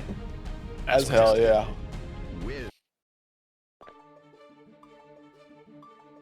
Welp indeed. Yeah, it's you fight so hard. You know, you get so many hits in. You get put in the corner once, you die. Shoutouts to Lincoln Park, I guess. Yeah, Tried so hard, but in the end, it doesn't even matter. yeah. Crazy that they called out this matchup that many years ago. Real. They knew it will play out. It was all prediction for this very moment. But that's no rest for the WantedFranky. No rest for the Wicked. Yep. As we're going to have to face off against Fabs. And this is one of those situations where it's going to be a little less comfortable for Potemkin as... Just I need toilet break. Alright. Yeah, this one's going to be a little trickier for Potemkin, of course, because being able to send out the goobers to control a lot of screen space, tagging you as you're trying to make your approach, is going to cause for a more careful, I think, and layered approach from Potemkin, but inevitably, if he does get that hit, right, like at some point against Potemkin, you're going to get counter hit close slashed. Yeah, There's not too great of a response from the side of Jacko to try and survive. Yeah. So again, maybe another one of these matches, right, where it's going to be a little bit hard for Franky to get something going, but once you do, it's curtains.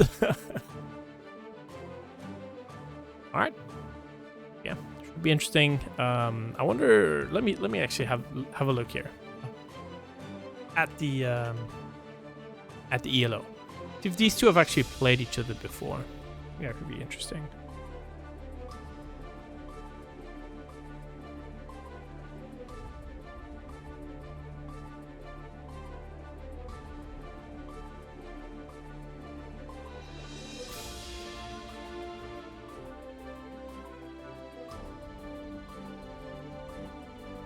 they have played a single time in Salty.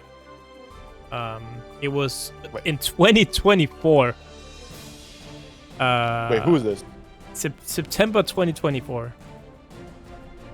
Who? Fabs and Frankie. Oh, Yeah. So Wow. they only played once in Salty, September 2024. And that match was won by Frankie, and it was a 3-2. well, more than a year since then, so we'll see if anything has changed for either side, right? Because who knows? Might be a Fabs blowout, might be a Frankie blowout. We shall see. Shall see indeed. Mankind knew that they cannot change society.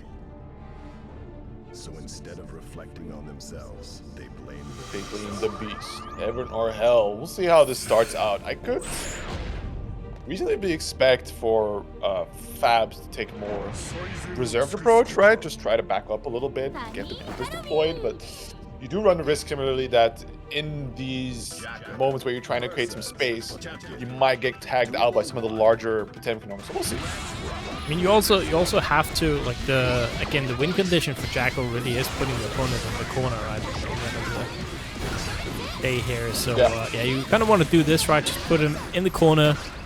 And gotta remember, Potemkin in this situation doesn't really have, he doesn't have a DP or anything like that, so you can just kind of pressure him out. I mean, he does have the armor on Blockbuster if you can find the gap wide enough to turn out the Buster and get the armor point to be active. But right now, Fabs taking no prisoners at all, making this a quick round one. Very, very solid there. Flow. There it is, right? The Goober. The punish on the slide head attempt and stagger pressure. Back to the corner now. WantedFranky. Be patient with it.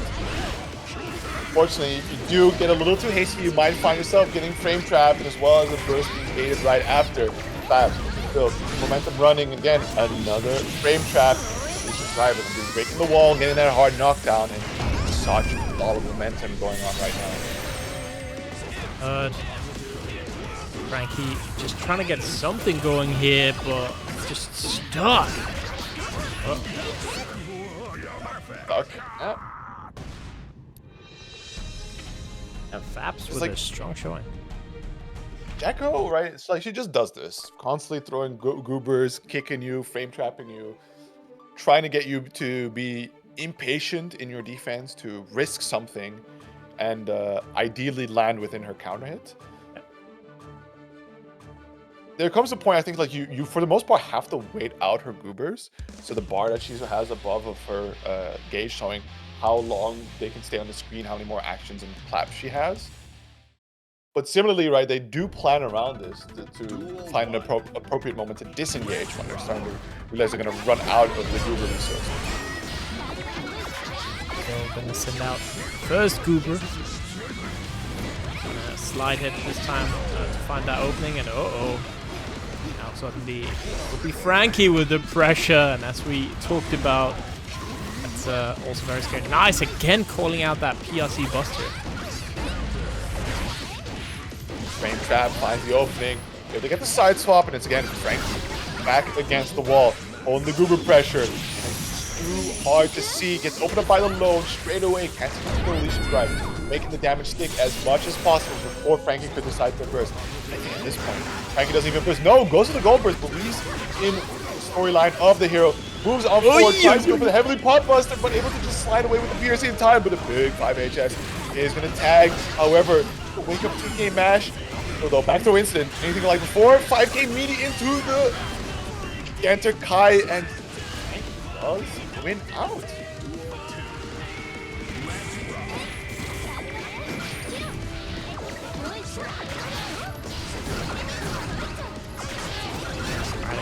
Pressuring in here. Using Hammerfall to get out of the corner, but no, right back in you go. Oof.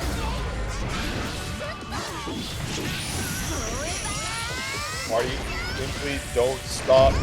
Again, Leash driver. Good amount of damage when you have the hard knockdown. think at this health point, no, he's, as I say it, he still goes for the hero burst here, and I think that's a really poor decision. As we're going to go into the next round with Fabs on the verge from extending the lead here in the set against WantedFranky with the burst available, and Franky for nothing. Yeah, I mean, I respect it, right? It's like, you know, I'm the hero of this story. Bursts. Me! It's me. You don't want to handsome jack yourself, right?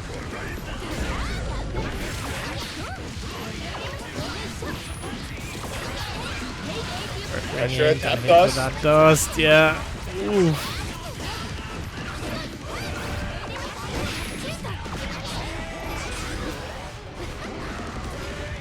Alright. Pressure in doesn't really get anything going. Look at that Fabs' side, right? The moment that WantedFranky tries to break out, it's immediately doing everything that he can to just create some space. Either he's going to go try to look for that FD to push block WantedFranky out, and if there's a slight gap, immediately just dashing away, making sure that WantedFranky is overcommitting resources to try and get closer, because the name of the game for Fabs and Jacko in general is going to be setting up those goobers, because just trying to play into the Potemkin pressure is just going to spell disaster. 100%. All right, so gonna go to game 3. Of course, first 2 games have been quite one-sided. Let's see, we're spending extra long time on the ground here. Like, it's a hard battle. Back in it we go, though. So let's see.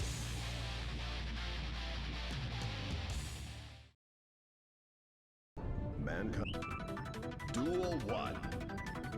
Let's rock. It's been kind of all Fabs here, and immediately gets counter hit round start, and we're just gonna go back to the familiar old corner.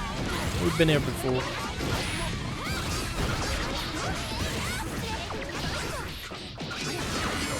Pressure, that's gonna pump the RC, or sorry, the burst from Franky. Yeah, slide head. Fortunate timing, getting punished out, but still, you're trapped in the corner. GniuoshkI comes on, and he's gonna get frame trapped into a whole lot of damage. That is the quick work here. You can be putting yourself on that point. Burst still available. Yeah. Duel 2. Let's rock. Final chance here. Get something going for Franky. Needs, I feel like a miracle at this point, because it has really just been all Fabs. Ooh, wow, okay. I thought that he might get clipped out by the Amberfall there, but able to slip away. Still, though, not enough. The Garuda. CRC being utilized, and finally the nuclear option being deployed by Fabs. So, get off of me. Cheers being deployed, a big extension on the goobers as we're going to keep the uptime running, and that tick throw, wonderful OTG damage to follow suit. The hammer fall finds a low, and that's going to be the last burst here for Franky. Tries to send out the Garuda, but the goobers in there is going to set up a death sentence. However, able to tag him just before the goober dies, and the air dash over, find the overhead. It's Fabs. Closes it out 3-0. Yeah. Very nicely played there, and yeah, I mean, good stuff as well, of course, from Franky, right? Getting very far in tonight's bracket, but that means we are now moving on into our winners finals. It's going to be Tiger Pop up against the Resil here.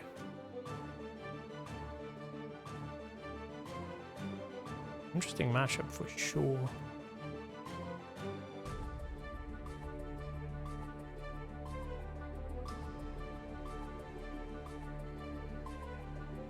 So long have they waited. See if Tiger Pop hasn't accidentally fallen asleep in this pause. Yeah. I mean, it does happen sometimes, you know. You're just waiting for a match, you fall asleep, you know. Because I think, like, how long would you have had to wait? I think about, like, might have been like the 45-minute mark of the stream. So like a good 45 minutes before you can get your next game. Yeah.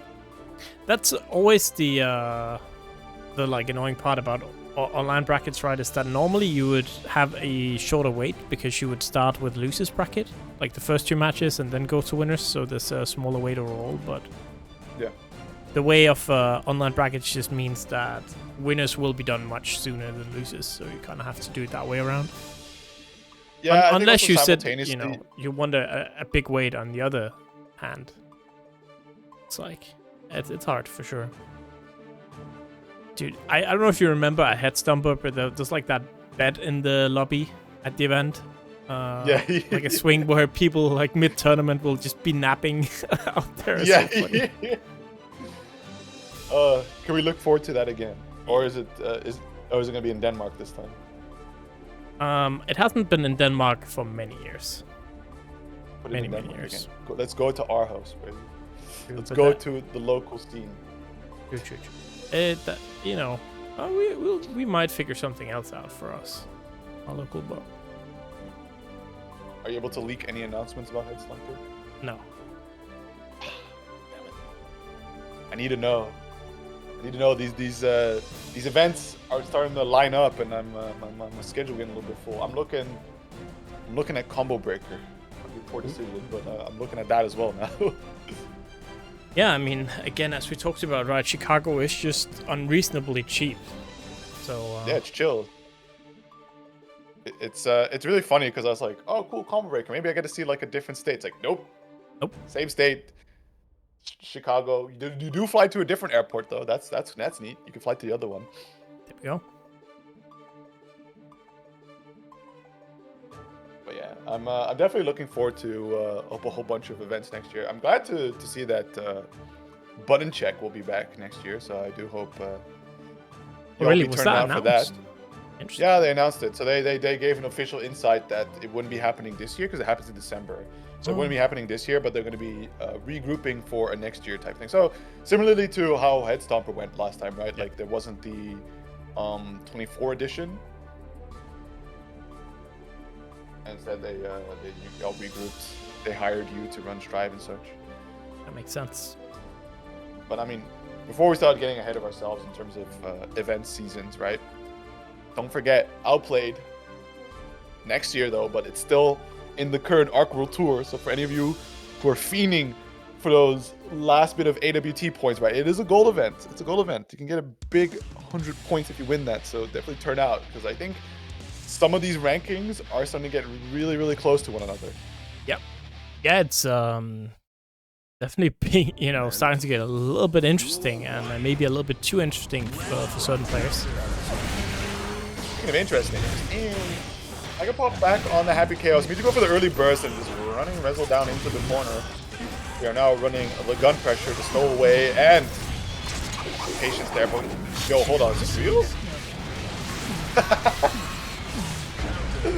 Oh, that would have been really cool if that worked out for them, but alas.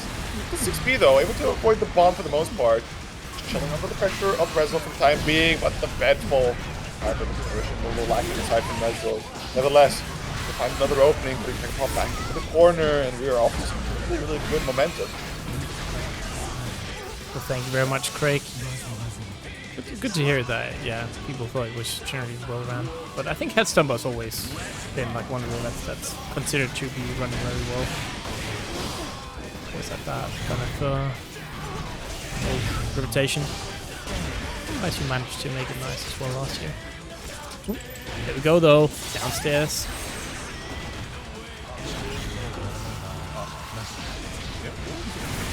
Unfortunately, PRC not going to work out there. Good rip of damage here. And trying to keep Tiger Pop trapped in the corner. We do find a 2P mash, but we go 2P. Resil really wants to keep Tiger Pop here. Doesn't have enough meter to get the hard knockdown off the sweep from the wall break. So a chance here for Tiger Pop, but immediately getting called out there by the Oh, gun. Uh-oh, yep. Saying, you know what, I want this round. You're not gonna get near me. No, sir. You know how this ends, but we can slowly see the jump forward, but the error reaching high. Catch out Tiger Pop here.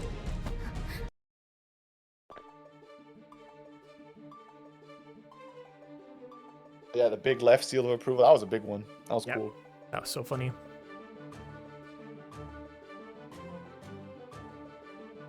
It was really funny getting to briefly meet Leffen, getting some Turkish pizza with him. I mean, again, that's always the funny thing about offline, right? Is that you just end up meeting a lot of people randomly. the big streamer names you only see at a distance through your PC monitor. They are real. They're human. The real. They have Oh feelings. no. They're real. Oh my god. No.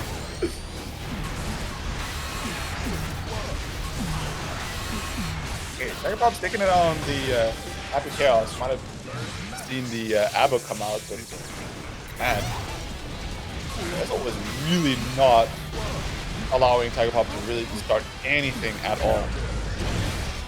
Counter there.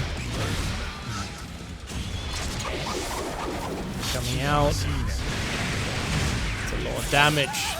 Get the hard knockdown as well. Tension is so scary in the hands of Tigerpop as well. See Resil just responding with that burst, but right back in the corner you go. Right back into that Deus Ex Machina. Nice. Ui, Oh! okay. That was cool. Just fly on over, get that tackle kick going, and I think Tigerpop's starting to warm up those fingers a little bit.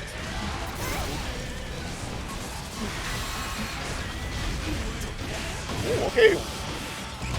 Really deep understanding of the matchup there. Able to find an opportunity to jump away from the bomb. Typically something I think Resil relies on to keep the pressure running. The clone quickly checking the approach for the most part, but does not deter Resil. It's going to have to be the burst instead to create a little bit of space, trading away. And RC there. The reversal super. Is it safe enough? No. Counter hit and alright, tied up by Resil, and Resil just now 1 round away from actually going in the lead 2-0. Interesting. Okay, nice extension there. Unfortunately, going to be getting on a side swap here, so not able to push Tigerpop into the corner, but again, finds another extension. Deflect shield, hitting a little bit of space, the explosion, tap dust, chicken block, but however, not able to deal with the high-low thereafter. A lot of delays, the 6P end here. Gonna go for the RC there to chase down, make sure to get that pressure running, and that's gonna be the burst from Resil. Wants to make sure to not lose too much health, cut the momentum short there from Tigerpop, keep them trapped into the corner. We need one last projectile, we find it. Resil has that 2-0 lead. Yeah. And maybe you're starting to get a little bit worried now if you're Tigerpop, right? Like, Resil's actually playing this really, really well. And yeah, it's gonna be kind of hard coming back from that one. 3 games ahead of you. Do we see a character swap, or are we sticking to that happy chaos? So far, yeah, we're sticking it. We're thugging it out. We're thugging it out. It's interesting though, because I think like Resil is playing as chaotic. Not chaotic is the right word, but definitely does not want to hold pressure. So is really willing to just mash out, try anything, because he has really good confidence that so long as he can keep Tigerpop locked in with Bedman pressure. There will be moments that Tigerpop does slip out, but so far there have been fewer than the moments that Resil has really been able to capitalize on some damage. But now, though, Tigerpop.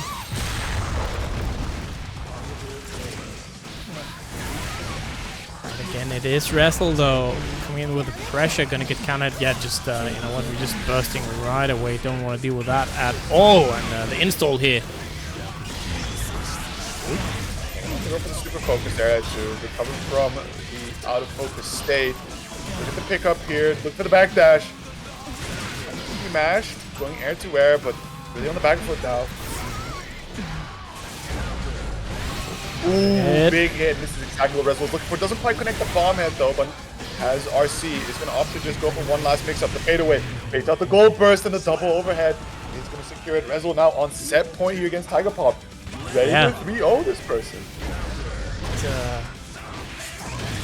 It's kind of, you know, I could see Resil taking out Tigerpop, but in this way, it's highly surprising. See, I mean, of course, not over yet, and we have seen Tigerpop in this situation many times, being able to get the comeback. So, yeah, dashing in there, the pressure. Okay, gonna get the concentration back. Shove, but this is one that Resil does let go indeed. Yeah, hangs on to that burst. Still on set point. Tigerpop is away from having that burst function on deck. He's close to being able to deflect shield a wild assault. Because that comes to pass. Really tricky mash out there. Find that far slash. Running back and forth, trying to avoid the curse with the 6P anti-air. Again, the mash from Resil does not want to give any opportunities over the 5P anti-air, catching the bedfall though. And again, really liking the install in this matchup, it seems like, right? Being able to fight that zoning wall, at least more easily get in on heavy carries here. Ooh! Ooh, what is this? An opportunity. Go for the reset there. Needs to find a means to get super on the table, right? He's slumping them. Does not want to go back to that neutral, but immediately 2P mash. Doesn't quite hit the far slash. That ball. Quick punish. Run in. Not gonna be the crazy amount of damage, but the taco kick just slight error there from Resil, and it's gonna cost him, pushing every last bit of damage. And Tiger Pop finds it. With one game on the board now, is this enough for them to produce the comeback? Is Resil officially out of steam? It is hard, right? You still got to win 2 more games in a row. So, and these games have been down to the wire. So, whew.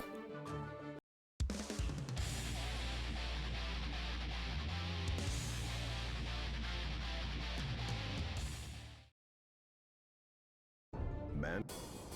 Duel 1. I mean, chat, it believes in Resil. They can show that by claiming some codes. That will definitely help get them all motivated. Bigger prize pool, of course.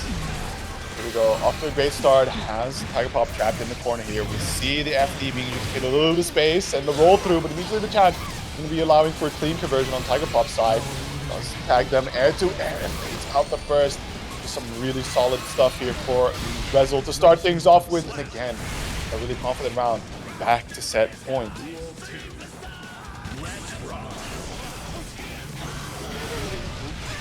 Alright. Again, just a good round start here from Resil. It's starting to look a little bit bleak. Gonna get hit again. Tiger Pop in huge trouble. Wait a second. Oh. Slide oopsie, putting himself into the corner here. Curses applied. The wall break. No super. And it messed up the input even, actually. Nevertheless, deter them as again slapped against the wall. Super focus into the DSX bucket, which is doubling down the full stick of butter here. Well, that's okay. We got hard knockdown. We got positive beat bonus to quickly get that tension back. Running in, gonna make a little bit of use of that super focus state. But just bouncing him off of the gunshots. And again, DSX Maka on the other side. Back we go.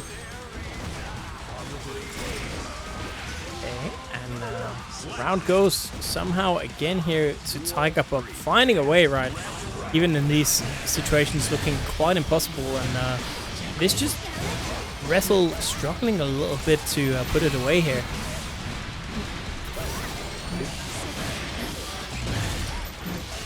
Back in the corner here, holding this damage, focus up into DSX Master. We're gonna go into the wall break here, have some focus, but we should be able to generate some as we approach.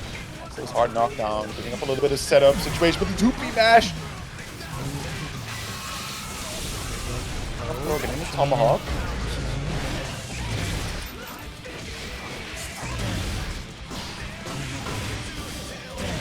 Push mix, bunch of resets. Tiger Pop brings it back to an even state. The final game for that winner's side grand final seat. Can Resil clutch it out still? That's been 2 games. 2 games Tiger Pop has been utilizing the adaptation against Resil. Has Resil been given enough time to counter-adapt finally to close it out? Yeah, it's interesting, right? I feel like it's been so close for Resil a couple times here, but just Tiger Pop just refusing to lose. And we're gonna another game 5 today. I can't believe it. Slapping him out of the air. There's the gun conversion. Fighting against the wall. But she doesn't have enough for the super knockdown, especially with the DSX Machina, right? So she's down to that one bullet. We're riding a little near empty. But we find the conversion. We find DSX Machina. However, dual resource character. Having the Chaos' focus. Running a little low here. That is something that Tiger Pop is going to have to manage.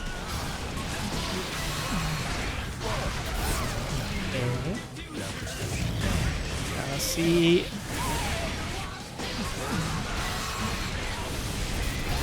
jumping in, and we get a little bit of a hero burst maybe from Resil there, and now both players spending their bursts. is still Tiger Pop, right? Controlling the space here. And will end up on set point now. I like that from Tiger Pop, right? Using the gunshots to approach. We're going for 2K this time. Many times before have they done the roll through instead, which has been thrown out by Resil. And this time, right, the one time catches him on the error. They do it again, and Resil is not prepared to punish it.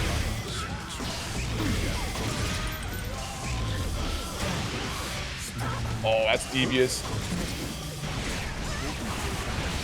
The reticle, unfortunately, not able to track appropriately to Resil here.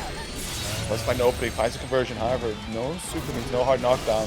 Both players back to their neutral state, but oh wait a second. Totals are close. No! Oh, it's kind of unfortunate situation there. I feel like it's a small drop right, and yeah, it's over. What he got? Pop runs it all the way back. So heartbreaking for Resil, who was on the verge of 3-0ing this person. Yeah, multiple times. But, you know, we're looking at a major winning champion here. Winner of EVO, no less, right? Dealt a pretty brutal hand in terms of the AWT point rulings. And nevertheless, right, still fought through it, able to prove they're on top, and just like that, right, being able to make this clutch comeback into that winner's side grand final seat. So not the end of Resil though. Gonna be hanging out in the losers finals for a bit, because we're gonna go and watch our losers semis between Scatter and Fabs up next. Yep, another interesting matchup. I'm not entirely sure how this one goes. I think Fabs probably slightly favored, but again, the Giovanna Jago matchup is not a matchup we see very often. So I'm kind of interested in how it goes. Yeah, you can still put it on paper how these two play it out, right? Where if we could consider how Fabs was playing it into Potemkin, who is a character that excels at being in your face and running that strike throw mix-up game on you. Fabs taking the power or taking the time to first create distance and then decide how to move from there is something you could similarly find applied to Giovanna, I believe, right? Who is also another character that really wants to be in your face, run that strike throw game, catch you on some frame traps, trying to mash out to claim your turn back. So take it from a distance, deploy the goobers, let them cover your approach, and then run your blinding mix-up from there, because Gio, again, one of those characters, does not have a DP to her name, at least a meterless reversal. So that's a lot of security in just being able to do your thing uncontested. Jaco versus Giovanna. Duel 1. Let's rock. Out, chat, claim codes. Please claim a code, please. Ooh, okay, a little bit fuzzy action going on here. Like a pressure, good IB, trying to go for a little fake clap, but burst or burst, neither player wants to let the other start the momentum off 5P anti-air. However, Fabs has yet to throw the goober out. As I say, they're finally deployed to get the approach forward, the PRC, to make sure to stay right on top of Scatter despite the backdash.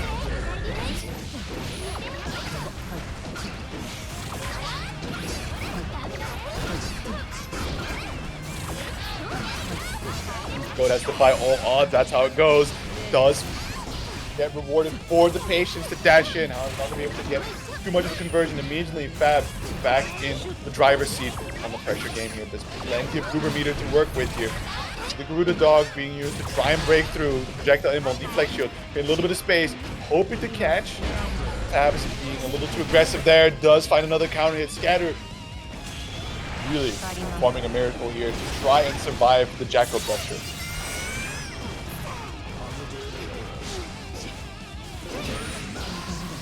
Alright, again using that PRC, both players, oh it is though, Fab's gonna get that little nice 6P anti-air there to just kind of stop the pressure in the first round. Yeah, we'll go to Scatter here. Big counter hit. down here from the corner. We see the FE trying to create as much space while he's trying to survive, holding no chip damage, but it's going to be enough. There goes the Elysium Driver. We're going to get that hard knockdown, the positive speed, meter bonus running, as well as that hard knockdown. The run up simple, but the backdash going to get a beautiful punish there on the whip. Normal BRC plus frames. Catch Fabs disrespecting. In pressuring, but yeah, Paps finds a way out here. Got 2 goobers on the screen, but the burst gonna take care of that. Nice jump in. Fab still got burst right, but it's getting harder and harder to find the opportunity to even safely use it. Maybe you just gotta see if you can get this round and then save it for the next one, even though it is very risky. Tension, of course, building up. Ooh, that connects. All right, burst back. Had to do it. So.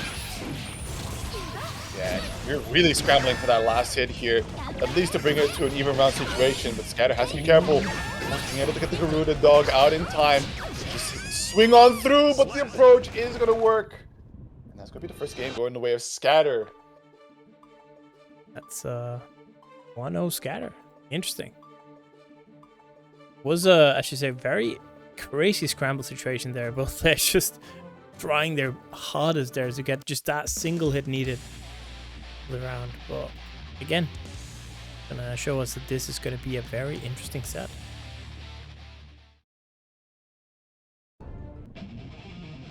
All right.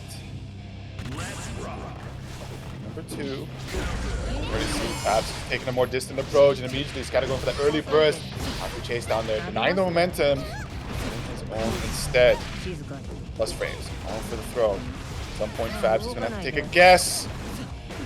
Oh, we're really doing the Street Fighter. We're really playing some Street Fighter out here, huh? A $1 million throw loop. Oh. Little hitbox, hurtbox interaction there. Fabs finds an opening now at long last. Pressure bit, stagger. The FD trying to get a little bit of space between themselves, but Fabs does get the opening. A good grip of damage with a 2P mashup. Blocks. Build up. Scatters back closest towards the wall. Survivors pressure. The patient looking to see if the Uber meter can run out, but Fabs can't just dump that 50 meter to keep the pressure running. As the throw attempt from Scatter is going to be blown up, and my goodness, we can really see what Fabs can cook with some pressure.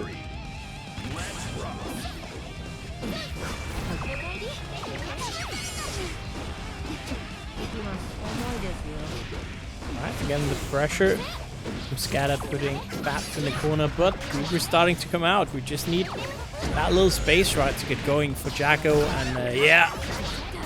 Now it's looking a little bit bleak. What a block on that burst. Really solid. Didn't have the meter for a super to get that hard knockdown, and then recently Scatter taking an opportunity off that neutral situation. Quickly get in there. Burst band, put a 6B anti-air there, denying the arrow. Red RC wants to keep the pressure running. The Goobers there. Being a sort of invisible barrier here, trying to stop the approach from Scatter. However, sweep, punish for it, but see Fabs doing what he can to escape back into the mid-speed. Does find the throw, the red RC to extend the damage. It's point enough. Fabs is going to make it a 1-1 between these two. Yep, all tied up, and I feel like again today, right? It feels like every single match has been pretty close here. So again, that's a funny thing sometimes when you get these brackets with a lot of players that we maybe not used to seeing this far in the tournament, is that sometimes we just get some really close matches. And generally, I have no idea how this one is going to go. I still think it's like it's still in the favor of Fabs to win this, because the character just represents a lot of solid options to shut down Geo.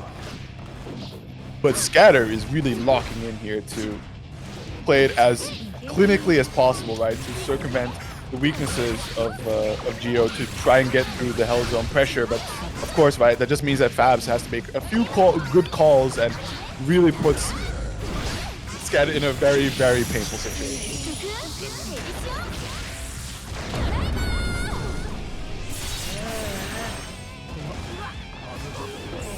comparing the amount of decisions that has to go right for Scatter compared to the decisions that has to go right for Fabs, it's very lopsided.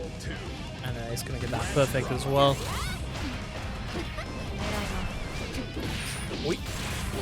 Cross up there. Trying to effect shield out, but it's just gonna be put right back in the corner. Never mind.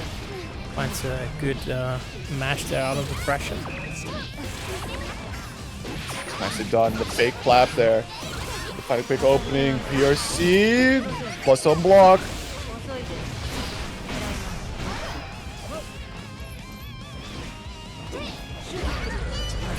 Oh, the big old 2D baits out the burst. Able to get a sweet punish. Not too crazy. However, with norm was immediately going to be caught out there by Fab. Swapping the side. Deflect shield. Creating a little bit of space. Trying to chase down with the 5 PN here. The clap. Catch the backdash. Sends Scatter careening into the corner. It's going to be enough. We need that final 5D to put Fabs in the lead here. 2-1.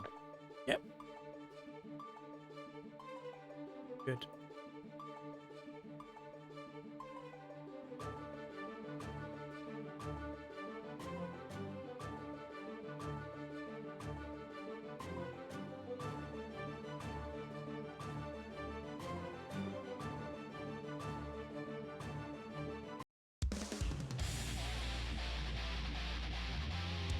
Do, do, do, do, do, do.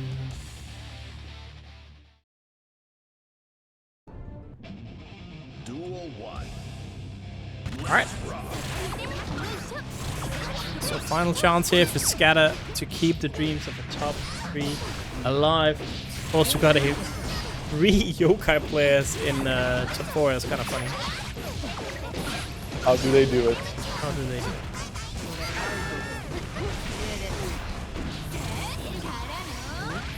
Backdash. USC able to get the punish with the throw. Again, Scatter trapped in the corner. Stagger pressure from the Goobers. Not giving any opportunity to slip on out. And Stagger's strike throw game keeps going. Deflect shield gets a little bit of space, but with the health total you're at, I think you might want to preserve every last bit of burst gauge you could as Fabs. Quick work is now on set point.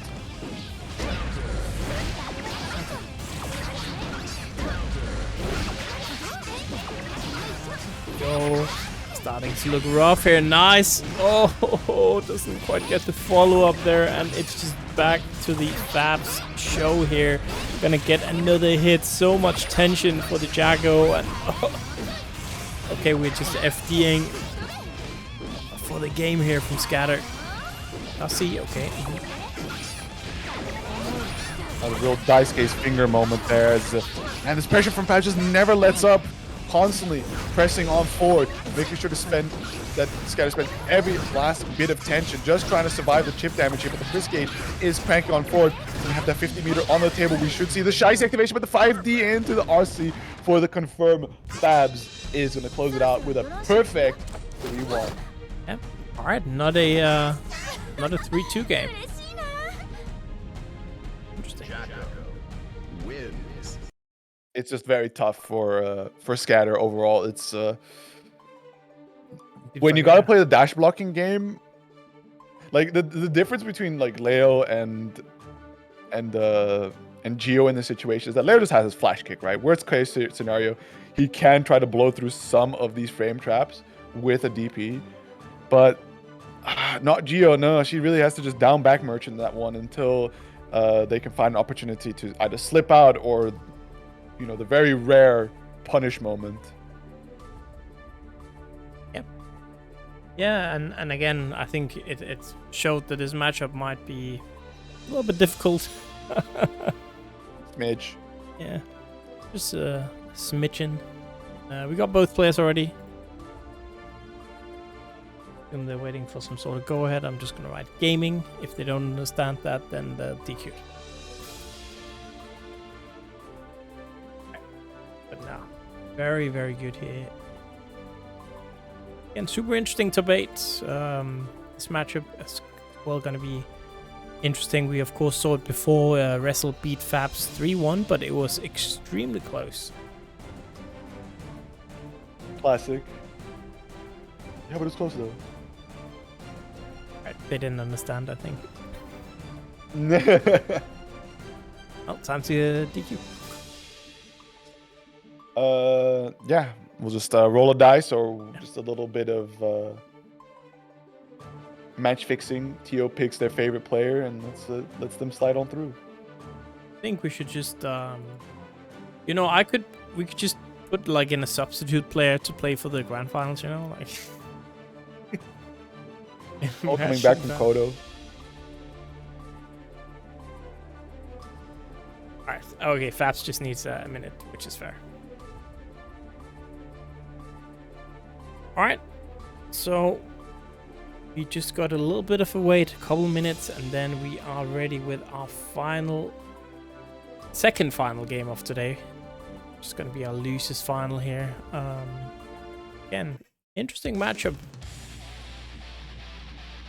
And we'll see, right, if Fabs can play around the projectiles a little bit better. Of course, as Resil said, that is one way that you as Bedman deal very well with Jacko, right? Right. We'll see. Oh, immediately going for the 6B there, calling out some of these longer normals that Jacko can leverage on the round start situation. Nevertheless, though, early burst has Resil now trapped in the corner. Running the Goober pressure, but we see the Patience down back motion. Looking for an opportunity to escape, but the Shy Stick comes on out. The Patience will not be rewarded. The pressure just keeps on churning.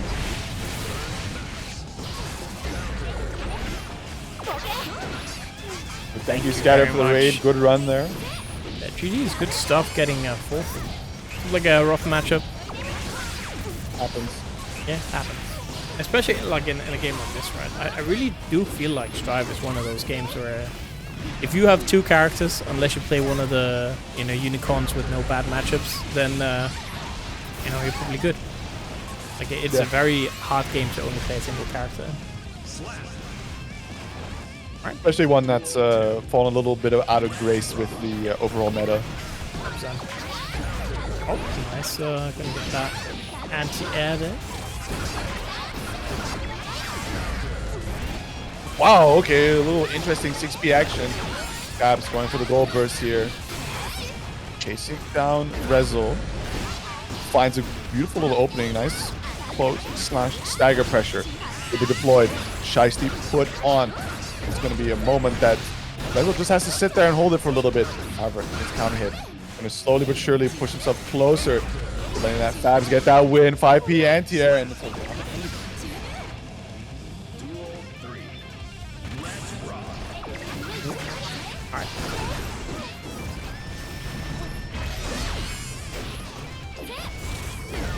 Gonna get the counter hit. Goober number 1 coming out. Goober number 2 coming out. The flex shield from Resil here. Doesn't want to deal with any of this pressure. Oh, the big anti-air there. Slam back to the corner. Shiesty deployed. You will not see the light of day. You will be stuck in this corner, suffering for the consequence of your actions. Those 2P matches, finally, they're going to be paying their dividends. Resil's down to his last leg, and man, Fabs is not letting any escapes happen here at all.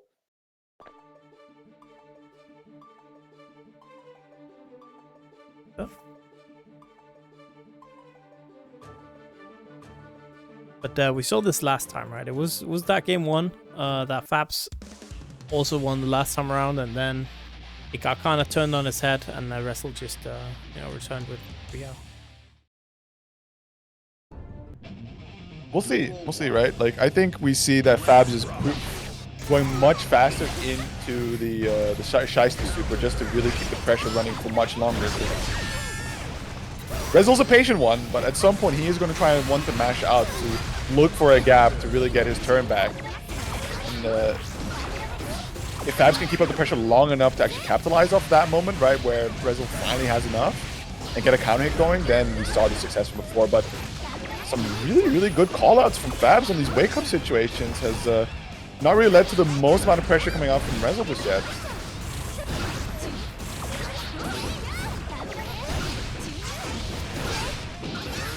So again, the pressure, and Resil had enough, saying, alright, let me get out of here, the burst. But look at the tension on the side of Fabs. It's going to be a bit difficult, yeah, getting in, but... Not even getting in, it's more so the fact that Resil has just been... In that last interaction, the success for Resil is that constantly, every single attempt from Fabs to deploy a group that has been shot down.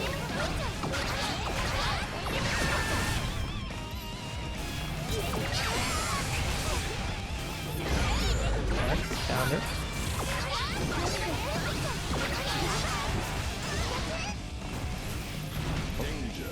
Have dust, but no meter to extend. A lot of backdashing is finally going to get called out with the danger warning.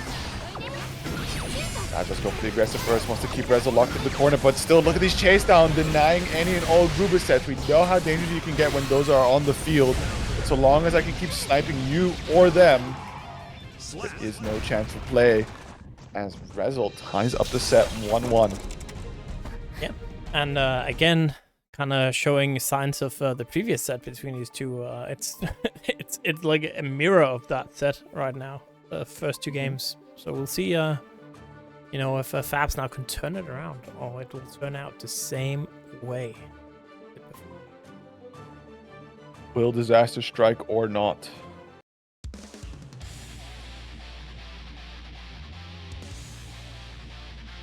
Do you think Bedman JS eats cereal with water? What kind of question is this deck? Duel 1. Don't worry about it. I mean, I don't think Bedman eats anything, right? Do you think Bedman, does Bedman even have a mouth to eat anything with? Yes. The head does have a mouth.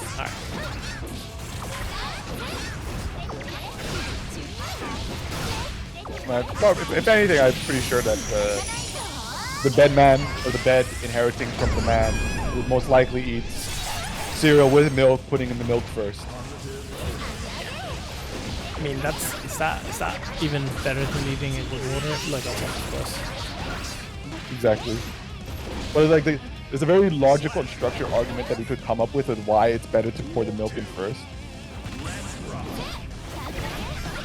I don't think there's any argument that would be logical about pouring the milk in first. I'm not gonna lie. Like, it's just soup.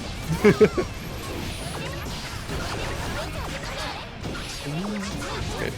Abs instead now, before, as we've seen from Resil, was really good at shooting any attempt from Fabs to try and deploy the Gruber, but instead spending all of that to instead low profile and look for an opportunity to anti-air and thereafter get the Grubers deployed. It's been working out pretty nicely here, but again, back to trying to prove. And we waited out, big long range normal, and there's the Gruber, the conversion. Trapped in the corner, we go again with the meter point, but we're gonna hold this Elysian driver first.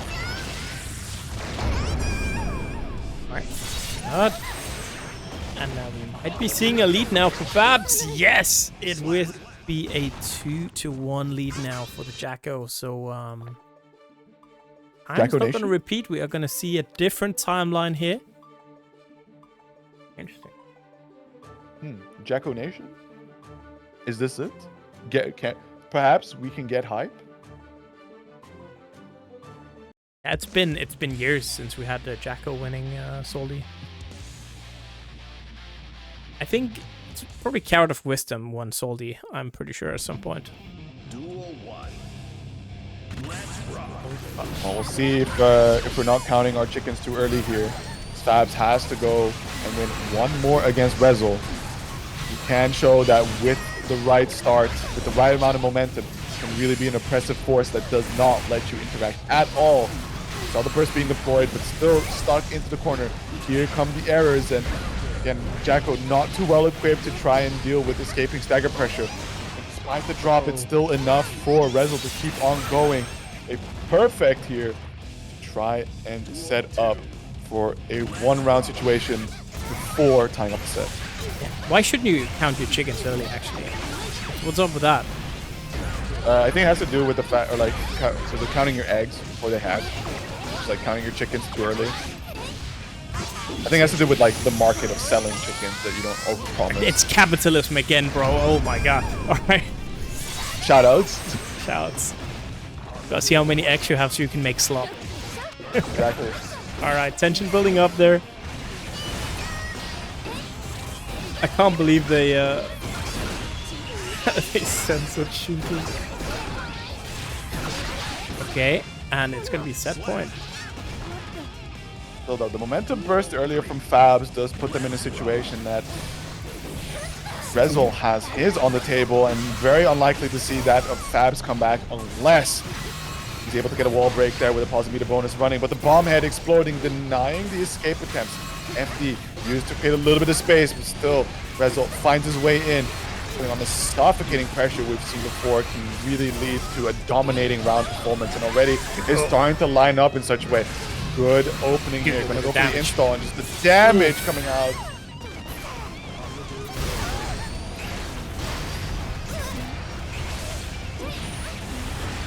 One hit away here.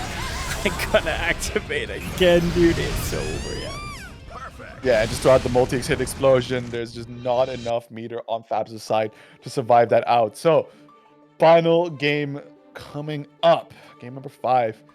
Can Fabs close things out? I mean, really, if Tiger Pop gets Resil gets one hit, there's been no real response from Fabs to escape. It's kind of just going like, damn, this is it for me. Maybe if I FD enough, there's a little bit of space.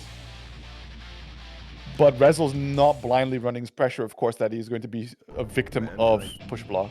Duel 1. Let's rock. Right, let us rock. Let's see who is gonna go into our grand finals. Is it gonna be Resil or will it be Fabs? Let's see. Again, trapped in the corner, looking to FD what he can to create a little bit of space to play away, but that dust is gonna come out here. The red RC to extend the damage some further. Gonna go for that OTG, still stuck in the corner, not a lot of meter to play with.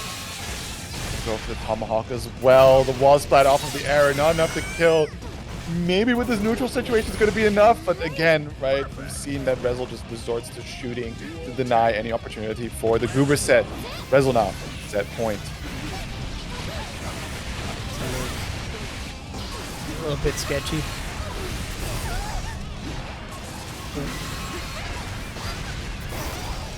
Oh my goodness, the staircase into the bomb head as well. You will not be leaving this corner, I am afraid. The burst is going to come up, so there may be one last chance here for Fabs to get to playing, but immediately to jump forward and gets chased down. We're going to go for the gold burst here, so at least the positive meter bonus is running a smidge. Does have some goobers on the screen, and we can see that's a little bit more painful for Resil now. Is this enough to run the whole thing back? At least you're driving to get that hard knockdown. Oh, 1-1-2. That's the Dutch number. A lot of tension still for Resil. Oh, just gonna risk it all on the super there. Oh, just making it safe for the tension. Alright, I love that. Good choice. Oh my god, is that side swap bedfall there? The burst though may be coming back online for Fabs here, but we can see that Resil is instead taking a more distant approach there, constantly beaming down, and one straight lightning bolt is gonna be enough. Resil closes it out 3-2 for that rematch against Tiger Pop in grand finals. Yeah, and that is just sometimes how it goes, right? It was very, very close again, but I think Resil is just maybe a bit too experienced at this point, like getting that far in the tournament right. Mm-hmm. It's a very, very good showing from Fabs today for sure. Getting top 3. It's definitely not easy, right? So, good stuff. Good stuff. Damn, is that the Rainmaker?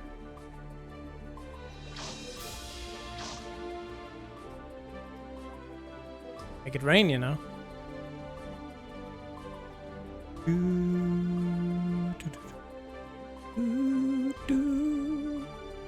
No, if it's the same Rainmaker, it's really funny because it's just probably the reason why in the Xrd era the French were so well equipped to deal with Bedman whenever it shows up.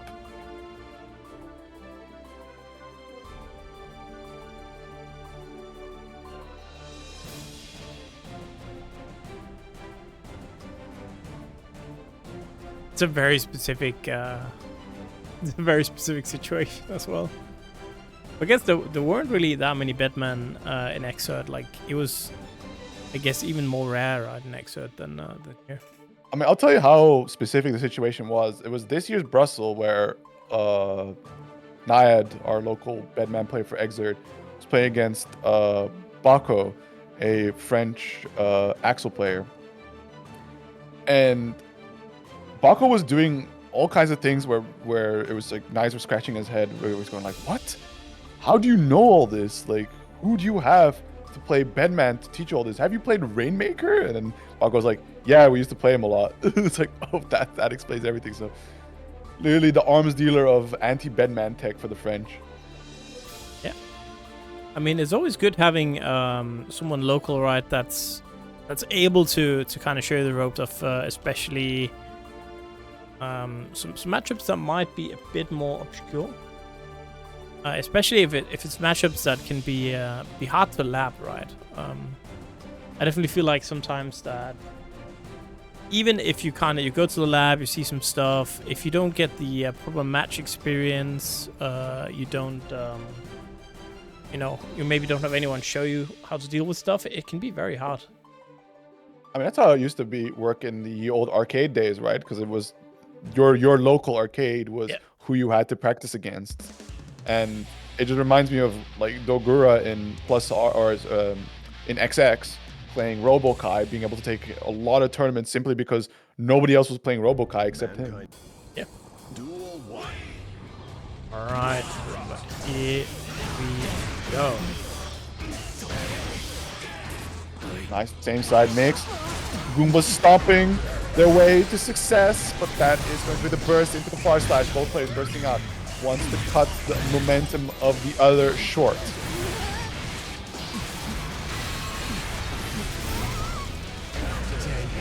Good start. With the backdash, able to avoid the 5k there. Both players going pretty pound for pound on one another, but there is the dust once again. RC to the extension. All the way into the corner, looking for that RC once more, and it's going to be enough off the wall splat for the kill.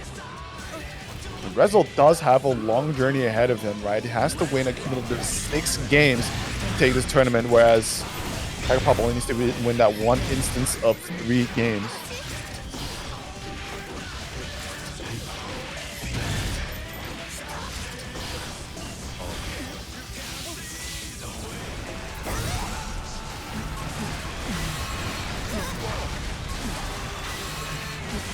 Apply the pressure here.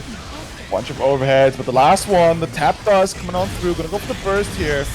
Resil sitting in a pretty comfortable position though. Has the burst available, trying to run in through, but now holding down the stagger pressure. Being patient. The down back merchant, but the wrong time as the gun flip comes out. Presses big counted. Pop with the burst. Does not want to see what kind of damage that Tiger Pop could cook, despite the lack of bullets. Gonna pick the wall, but no hard knockdown.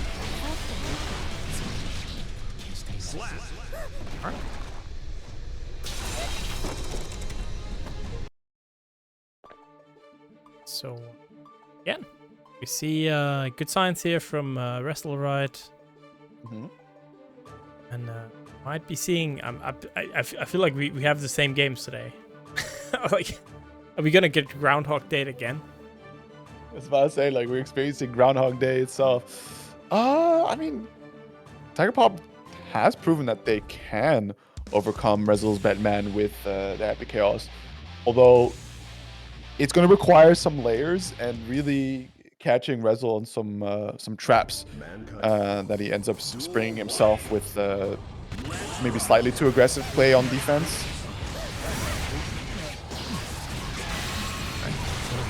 Again, bring in, good start.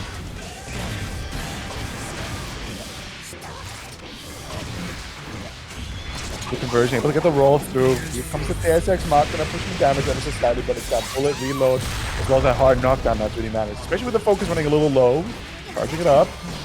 Let's find that 6k hit. That's the burst from Resil, but does go for the install.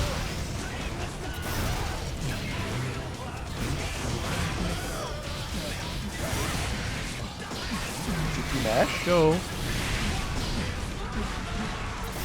Again. Oh! Yeah. Not quite fast enough with that mix, and Yeah, no success for you this time. no success. Yeah.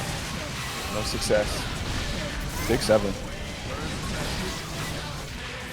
Wow, okay. A little bit of an oopsie, able to slip out. Now Tiger Pop in a really good position with Resil Trap. Gonna get that focus straight into the Deus Ex Machina. Gonna be fully loaded on bullets. Focused up, hard knockdown on that pressure and possibly take the round. I mean, Bedman was the character in Xrd as well, so Yeah. Nothing new It's here. the guy sleeping, snoozing on his bed. Yeah, but we need somebody. Yeah, nobody's snoozing on the bed this time around. There we go. Gonna be 1-1. Will Tiger Pop be able to tie up the set here? Or where are we going with this one? Here we going. The gunshot doesn't block the full speed burst though. Just runs in. Big duff. Right against the wall. Focus up. Get that Deus Ex Machina. Full reload on the clip. And a hard knockdown to go with it. Just all around beautiful situation here for Tiger Pop. Oh no! Had the shimmy but didn't get the punish. And that is gonna be very rough here. Wait a second. Ooh, yep. Okay. Just Tiger Pop doing things to make you look stupid on comps. Classic. Yeah. Yep. That's fine. That's fine. Just do that. I'm not gonna Just do that. have a grudge against you or anything. Check. Well, stay tuned for your seeding next to Head Stomper. Beware.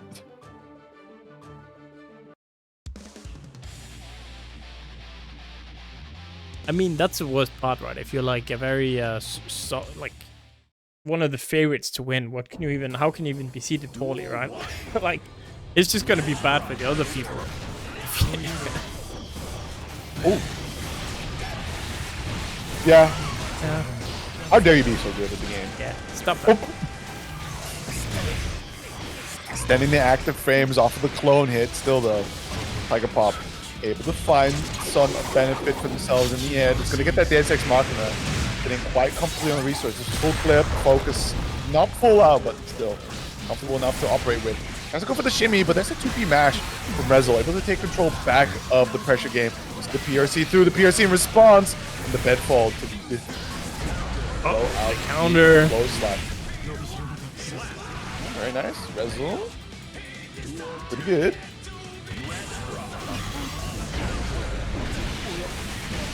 Resil really get locked in here in the grand finals. Coming in, the FD coming out from Tiger, but again, just gonna be pushed back. Oh my goodness. Oh, trading.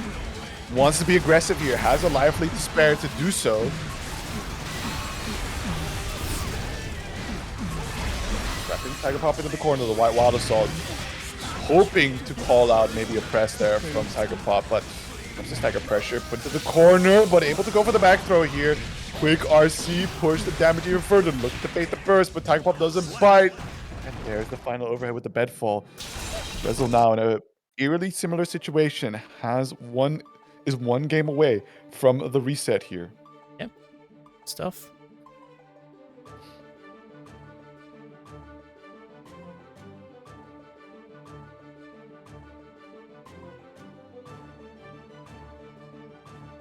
Odds are with us.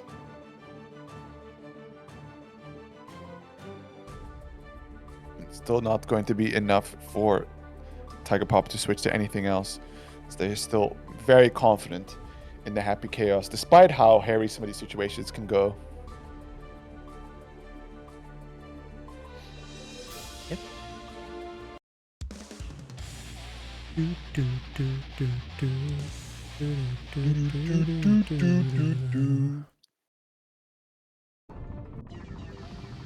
All right, here it is. Potentially one game away for the reset here. Burst being deployed by Tiger Pop. The chase down. Big JP. Getting back to the ground, able to get that gunshot to open up damage here. However, not enough meter to get that Deus Ex Machina. So down to the last two bullets, and immediately you can see the aggression come out from Resil. The push on forward. Just on that situation of not having a hard knockdown. There's also a lot of meter for Tiger Pop to play with here. Going, that's a big counter.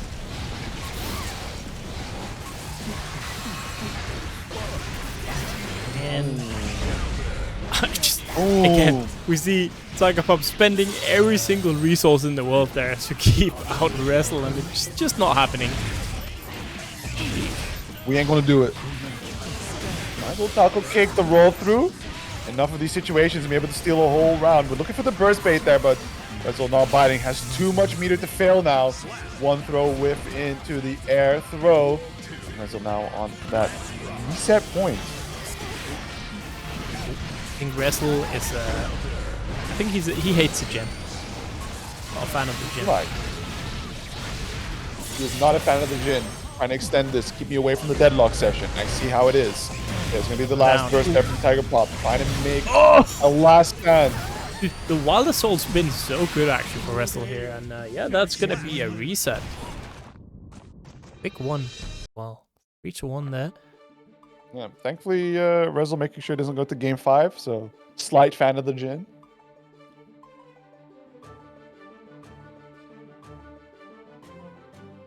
Alright.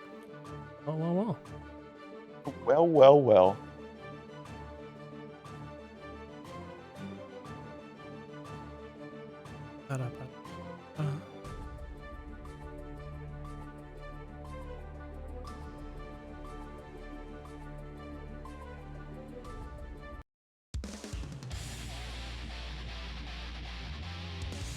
Alrighty, no more sets left. This is the final one.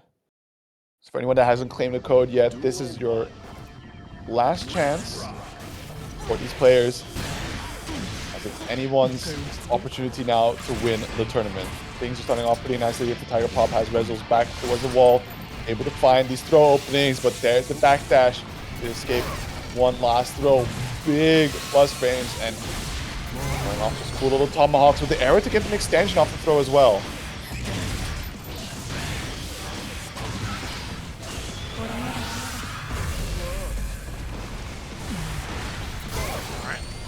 Yep, 2 sticks of tension, gonna just PRC to get away, but doesn't manage to do so. And again, same thing this time though. Gets out, but a life left on the side of Tiger Pop. Boom. Use that gunshot to keep him at bay. First supply, the reticle loading up quickly, but the 2P mash on the approach there. Shipping out just in time. Taking the lead here, 1 round up. Counter. Again, gonna get hit.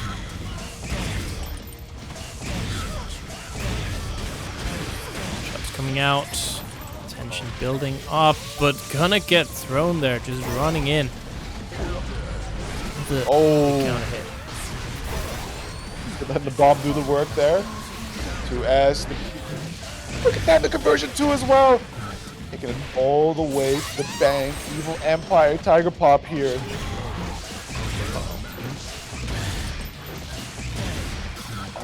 Slide against the wall, focus up, there's X Max, get the damage churning. Not gonna be enough for the kill just yet, but a really solid position for Tiger Pop, even out the rounds.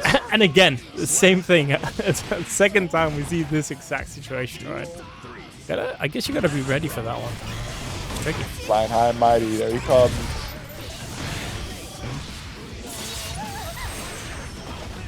Tiger Pop maybe coming back with a little bit of a vengeance now, starting to feel the burn a bit, Mr. Krabs, as there is no more safety nets, right? Both players on their tournament life here. The Gross X Machina coming out, pulling up some really solid damage with the focus for Tiger Pop. A little low, has to mind how they run this pressure, and immediately put themselves out of focus, trying to rely on that positive meter bonus to get that super focus back.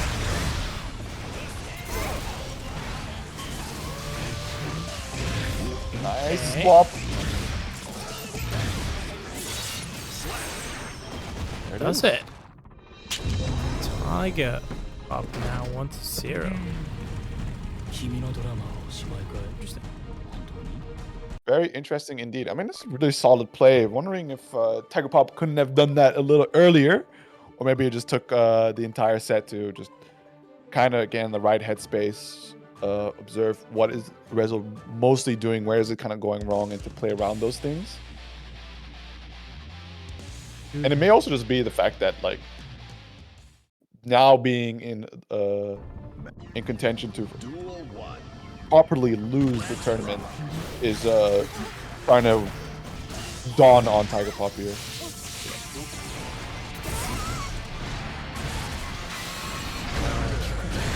Ooh, Scuba Stomp. And that's going to be the burst there before things get too swung in Tiger Pop's favor. Oi, gonna get hit there, air to air. Nice little A.B.A. Mash. Yeah. That's right, we mashing in Europe. Yeah, we mash. And you know what? Nothing wrong about mashing. That's actually a very valid thing.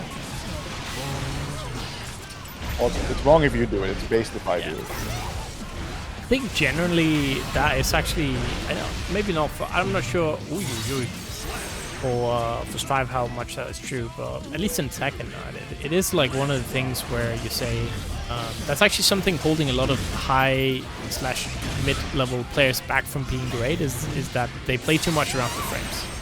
At some point, you just gotta match them, like sometimes at least. It's the bell curve. Yeah. It really is. And it is right for most fighting games. You actually just sometimes you just gotta let it rip, right? Oh, the roll mix here. We're playing some Elden Ring. Like that. Roll slop. Roll slop indeed. Alright. Oh, a little saucy there. Just slowly walking out forward. Quick 1-2. The double tap. Tiger Pop now in a position to extend the lead, making it a 2-0. The burst is available here for Resil. Yeah. The burst from Tiger Pop instead deploying the flow, but the JS barely able to scratch his head there.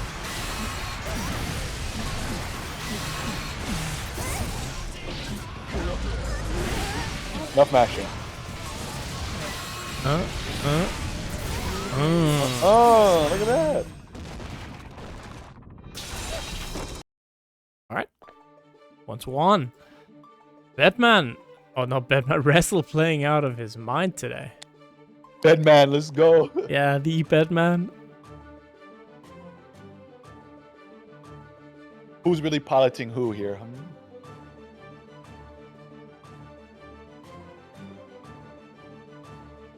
It's all an illusion. Man, between these two players, how it's been going now, it's like a razor thin line when it can tilt to either side's favor, and just the level of pressure they're able to just exert on the other, giving them absolutely zero chance to play unless they're able to burst or find a YRC, is very scary for how one interaction can really just send you spiraling down. Machina.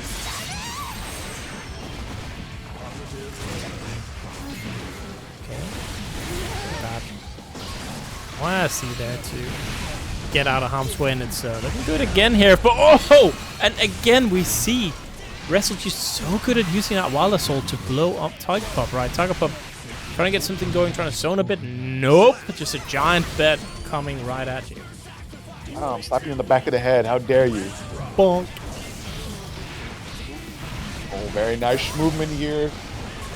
And that JS vacuum booms so much. It's still one of the most fantastic changes to see from Bedman.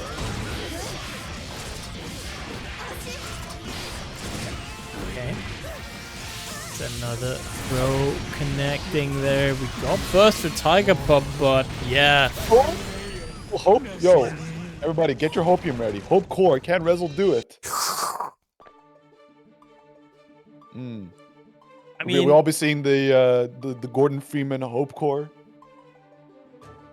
It was like this last time around, right? So 2-0 for Resil, and then Tiger Pop said, "Oh wait, oh," and then kind of washed it. So we'll have to see if if Tiger Pop got what it takes, or if it is Resil's night tonight. Because honestly, Resil has been playing out of their mind. He's been too good. Too good indeed, and already if they can find a hurley hit, but somehow the burst putting Resil's back towards the wall now. Big stagger pressure opening found there by Tiger Pop using the RC to quickly find a few reloads there. Not gonna be able to get the hard knockdown, and also low on bullets, and immediately the chase down there by Resil does not want to give any opportunities over to Tiger Pop to start dictating how the neutral starts playing out. That tension building up. Where you going? Where are you going? Oh no, the disastrous burst, and this is a really good spot for Resil right now, as he is on tournament point. Close to getting that burst available, and Tiger Pop nowhere near their own. The 6P anti-air not gonna work out. Yo, get your bedhead spinning. Is this it? The Hopium. Bedheads in chat going crazy. Not really, but they should. They should be going. Are they going crazy in their mind? Yeah. Oh, Zolo connecting. Dash away, just trying to create a little bit of space here, not be too much of a victim towards the Happy Chaos stagger pressure, but no bullets available. Just using gun flick plus frame. That's it, right? Why is the jump in? Is enough? One more hit after does. this. Oh well, can we? Yeah, the burst. No, the burst coming back in clutch, but like, look at the health total. Just needs that one last hit to get it. And the backdash on the throw attempt. Resil is able to bring it all the way home. The 3-1 finish to the loser's side. And it's going to be crowned this week's SaltyEU Guilty Gear Strive number 155 champion. Yep. Slowly approaching 200. If we didn't have all those weird additions in the meantime, I feel like no, we would be very close to 200. Kind of crazy we had that many Strive tournaments. Putting up for a long time. I mean, I looked back once. You got pretty deep as well in the CF hosting as well. Yeah. Oh yeah, we did. It just you know, when you do weekly stuff, you know, think like I'm just flies, man. Yeah. I'm just flies. And if you look back, you know, we still have the first VODs of everything Salty related on can still be found on YouTube, and you can just see like extremely young Ace and before like Raj and everyone showed up. It's kind of funny. Pre-Raj, yeah. Yeah, like Raj showed up rather late. He was originally a Dragon Ball Fighters player. This guy. Yeah. That's the all there.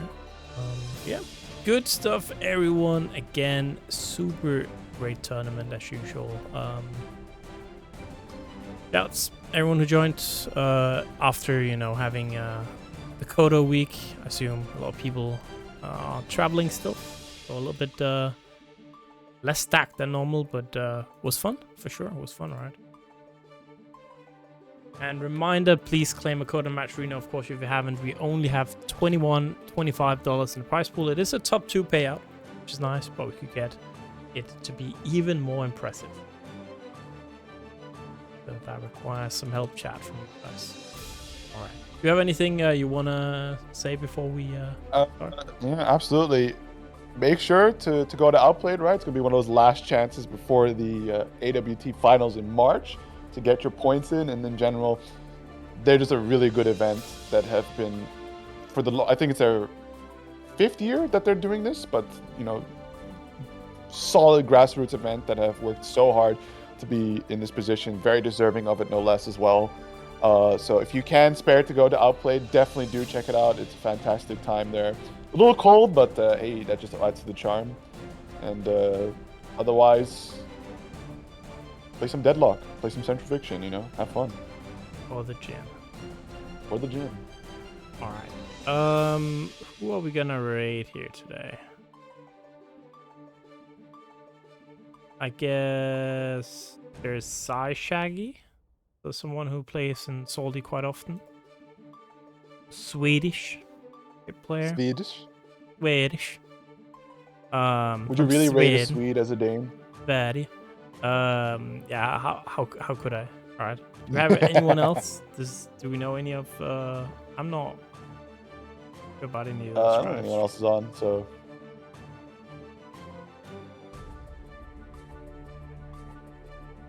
Anyone want to kick off their streaming career? Well, I guess we can go to side Shaggy. That is good stream. Hope you enjoyed, everyone. We'll be back tomorrow with Xrd. That is same game as this one, just for old people, grandpas. The old ancient. Yeah, the ancient ones.